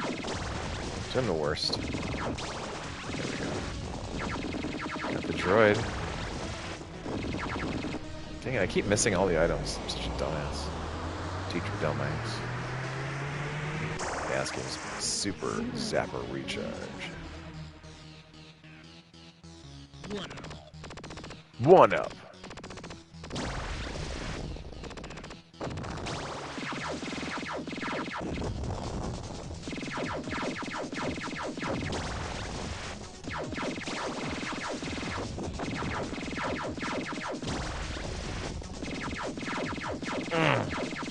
Dumbass.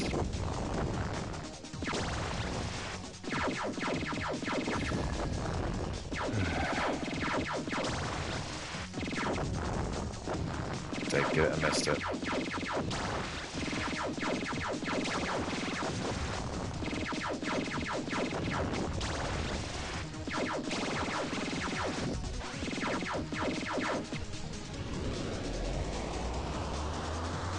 Nice.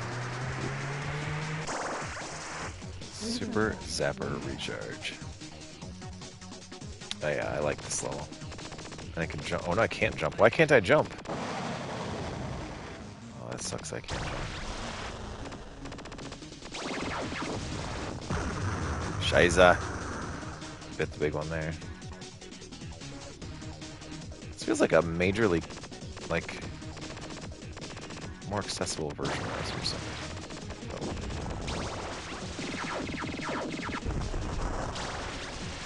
One up.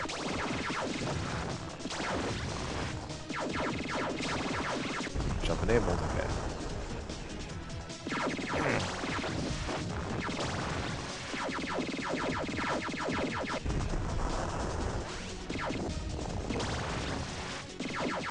That jump really helps.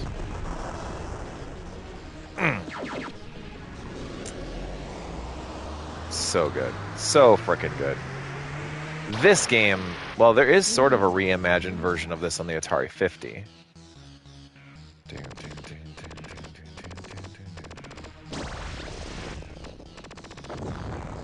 Ah, shit, I missed another power up. And I don't have a jump enabled yet. That sucks. Okay, oops, shit. Okay, so what do I do here? Oh, okay, there we go. Oh, well, that's kind of hard to see. Fuck. Shit, okay, now I'm in trouble. Yeah, they got me. It's so gorgeous. This game proves that you can make and have amazing game music in Atari Jaguar. Running the blitter back on itself, that's genius crazy. Yeah, it is. It's freaking awesome. I wish I could jump. Sure do wish I could jump. I'm in trouble. Yeah, I'm done. All these wild effects. Dude, it's so good.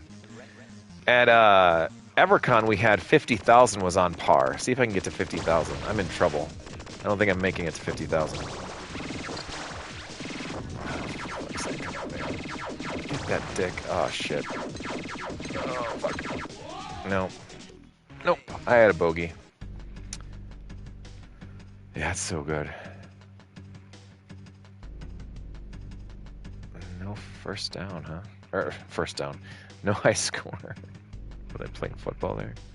So I'm very curious now. What is the difference between Tempest 2000 Plus and Dual? Oh, okay. Dual must be... What's Plus then? Select options for this game. Up and down to select level. It's probably just pretty much the same game.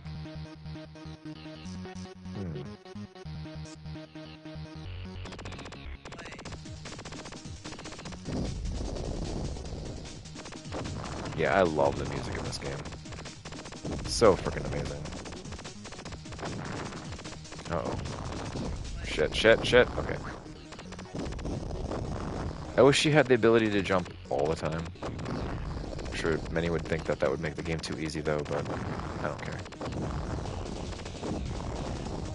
I've seen some people really, really good at the, there's no power-ups in this version. At the wheel, though. The turning wheel when they play.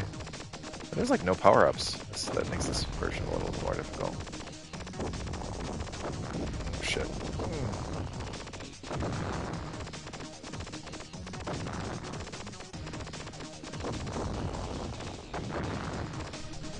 Oh, there we go. Woohoo! Wahoo! Super Zapper Recharge. 1-up.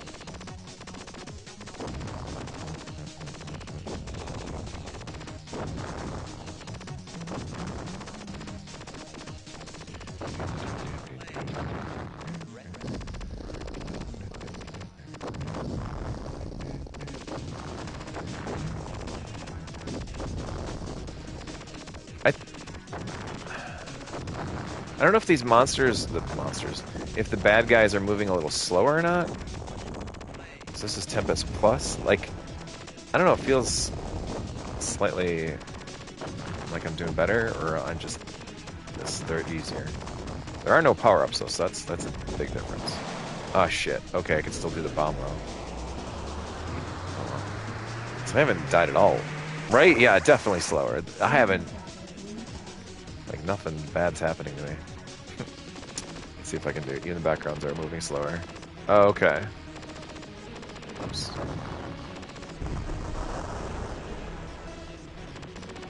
Yeah, this makes me want to play, like, Vector Sector. Although, Tempest 2000 is... You can't go wrong with it. Oh, shoot, I'm in trouble. No, I got rid of him. Yeah, and the scores are also quite a bit smaller, too.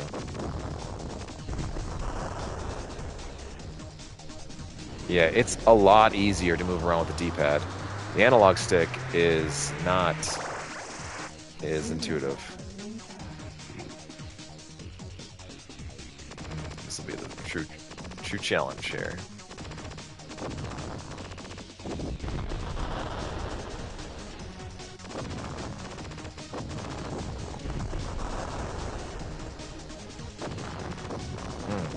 Dang it. Okay. Dang it! Rawr! Whoa!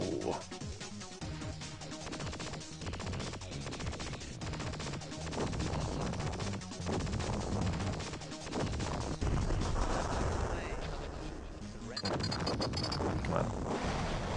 Got rid of him. Eat electric death, boy.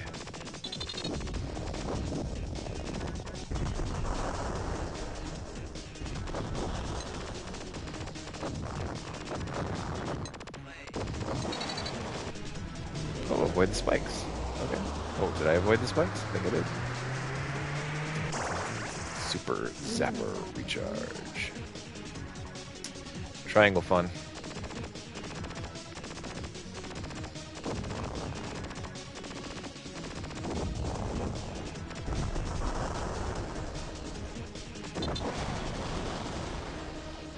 Is that the Super Zapper? Is that a move that I can do? Clear the screen. Kind of the one-up, sweet. Shit. I don't know what to do now. Oh crap. I really don't know what to do now. Shiza. Nice, sweetie. All right, we know it's Tempest 2000. We know Tempest 2000. Beautiful game. Llamasoft's later years. Today, Llamasoft is a two-man operation. Jeff's partner and co-developer, Ivan Giles Zorzin, has been instrumental in keeping Llamasoft's games flowing in an increasingly complex gaming industry. Llamasoft, the later years. Fortifier's Jeff online obviously now. is brilliant. Like, he's still doing that thing. He's still doing the games. People remember Llamasoft and the long history, and people sometimes forget that there are two of us here, and you know, these games aren't just Jeff Minter games anymore. It's Llamasoft, and Llamasoft is the pair of us. But it was getting to the point where you need more than one person to do this stuff, really. When Giles first came along, it was at exactly the right time. So they'd met and they'd become friends online and got chatting, and obviously realised that there was a lot in common. True. Because Slower can be Giles good. is, you know, is a complete ninja coder. One thing we have in common with Jeff, I would say, we have an idea in mind. We both like to see it becoming something tangible, something you can touch it or play with it or feel it. For Jeff, it was mostly software. For me, it's also about hardware. Giles is almost as eccentric and unique as Jeff is, but in his own special way. Jeff is the kind of person that can solve things in a way that probably most people would not, using unconventional methods maybe, but he gets things done. I'm much more into maybe a more formal approach about how to solve things. He's this mad Italian coder who has his own particular strengths, and it seems that they fit together quite nicely. You know, I think our nerdery is well aligned. Sit on my butt for too long. And I think without Giles, there would not be as many Jeff Minter games in the world as there are right now. Now with Giles, Jeff is developing better technology, and that's given him an ability to stay independent. You can just concentrate on the game. He's probably got a deeper level of thought and understanding of game design than he's ever had. That's something I've got a lot of time for Jeff, in that every single game there's something that's a bit new now and pushes stuff forward. I like doing light synthy stuff, and we decided that since the light synth was quite versatile and could come up with a lot of cool effects, then why not use this to build games in? I mean, actually have that capability as a starting point for making games. At that time, Space Giraffe was the closest integration I'd done of the light synth and the game. The game was literally sitting inside a visualizer effect for all the levels, and I had a very specific design objective to use the psychedelic visuals in the background as part of the difficulty of the game. So basically, it started to become, we were more correct to say, a framework. So we called it the Neon Engine. What he did is, without getting too nerdy about the technical stuff, he came up with this concept of what you call a virtual machine. And the idea of a virtual machine is a layer of software. I mean, much like, I guess these days you've got things like Unreal Engine or Unity. So you've got a platform where you code to the platform, but then that underneath translates to the hardware it's on.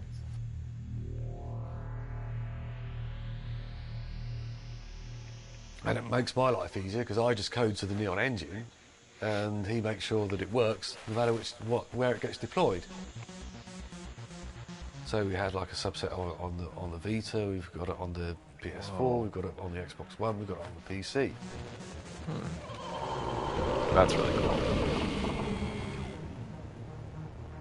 He's not created like an engine Run like that just heck. does one thing. He's created an editor that allows him to make very varied things, which is great. It's in Space Giraffe, it's in Grid Runner Revolution, it's in every game since then as well. That's like the engine Should of grab what he Tempest makes today, 4000. like in a real literal sense as well. On PS5, I bet it's... Don't I have it? Oh, no, I have it on the Xbox One. Oh, that's pretty. These are very pretty. Oh, my God. He's still doing these damn games. It's a continuation of a journey that's been going on for 30, Why aren't 40 these games years. on here? There's hardly been a point when Jeff's made a computer game where he's not made a visualizer, and I don't ever want that to stop. You know, and whatever feeds whatever, I don't care as long as Jeff gets to keep making the thing, because they just keep getting better. He's like, he's an artist that just gets more and more powerful, you know? There shouldn't be like, oh yeah, you can retire now. There's a new thing. Get on it.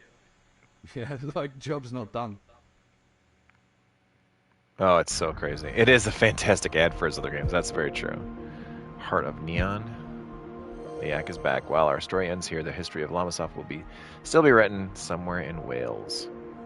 The sheep are still glazing on grassy meadow, and Jeff Minter is still there, making the games he wants to play, the way he wants to make them.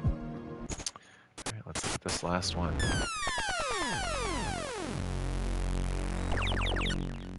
The first Jeff Minter game I bought was a game called Abductor. The aliens would swirl into the top and swoop down, and you had to we shoot played them. Abductor. And There should have been a sequel to Abductor. That was a good one. Vacation with the family at the beach, like Space Invaders and Galaga and stuff like that. That had that simple arcade experience that I liked. So I was familiar with Llamasoft and Jeff Minter's name. So when Gridwire came out, I'm like, well, of course, I'm on board for that. And that was the one. That was the game. This game, there's something about it that was transformative. This person who made this game understood all the things I loved about arcade games. I played it to death. When I became a filmmaker, I wanted to make a film about video games because the first proper job I had was in video games. I was a video game graphic designer in the mid to late 80s. It would be my first career. I was super nostalgic for it. And the difference between the way it is now and the way it was then, I thought there was a story there. So I cast about for a story. A friend of mine who I used to work with in the games industry said, well, you should do a film about Jeff. Jeff's career spans the history of like the 80s, 90s, 2000s, 2010s. That's generations of like hardware technology and game development, and like the business has evolved so many times. Jeff could be the constant throughout that story. Each game shows you a snapshot of history at that time, and it's a unique opportunity to show the development of an artist and the development of the medium that he's working in, and encapsulating that in the story of a guy's struggle to get his art out into the world. That was a sketch that I went into production with. What happened through those interviews, something much more compelling to me emerged out of it.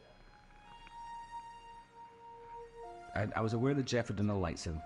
Light synth has been like Jeff's passion project since the early 80s. And then I didn't make the connection at first. So Jeff would have these parties at the farm every weekend at one point, and they were doing this thing with this light synthesizer. One of them would DJ, and they would party all night till the sun came up. And Jeff talked about it in the context of how they became really close friends during this, and it was a magical time that was... He did it his way. Kind of thing. But what he was really telling me... He certainly did fucked. ...about this project he and his friends developed and presented to Microsoft. A project that would change everything Jeff did for the rest of his career. Oh, good. What they were making was something Jeff would call neon. He did it his way. It's something that defines That's Jeff. one thing he did. That Jeff has with his It was fans. his way. You know, it meant something. He did it his way. I wanted to find Gosh out darn it. what that was. A lot of people understand that they feel connected to a musician or a singer. Lots of people feel connected to an actor or a writer. But it's rare to say that people feel connected to a video game designer. And I met a bunch of people who all said it and meant it in a way that was real, in a way that was completely unexpected to me.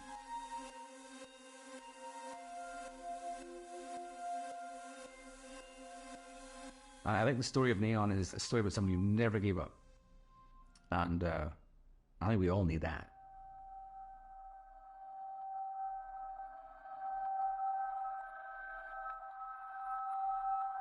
When I was 13 or maybe younger than that, I can remember lying in the dark, listening to music. And in my head, I would imagine like sort of abstract geometric shapes, sort of doing stuff in time to the music.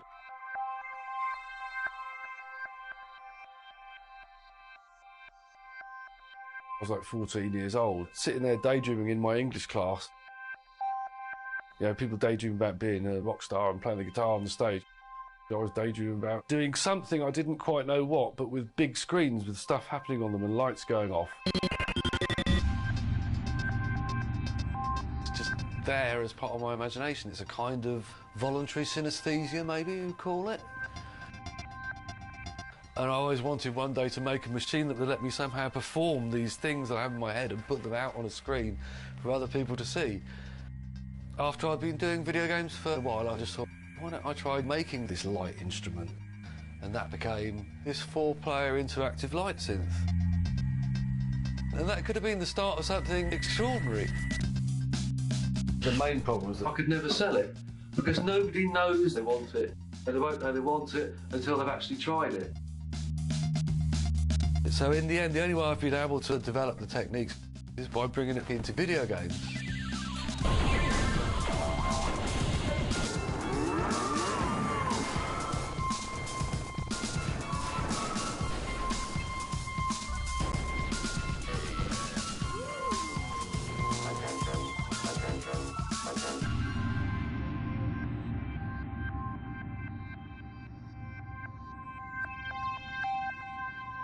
The heart of Nuon. Jeff's story ends up being kind of like a road trip through video game history, but the road keeps going. I mean, this guy's been around for so long. Aren't you curious to know why? Oh, so curious. Nice. Well, that's one way to do it. Well, 100%ed. We just 100%ed the whole gosh darn game. Let me quickly switch over to my computer here. If I hop off for 1 second, I promise you it will not be much longer than a second. Hold on a second here, guys. I'm going to stop and bop it over here. Ready? 3, 2, 1.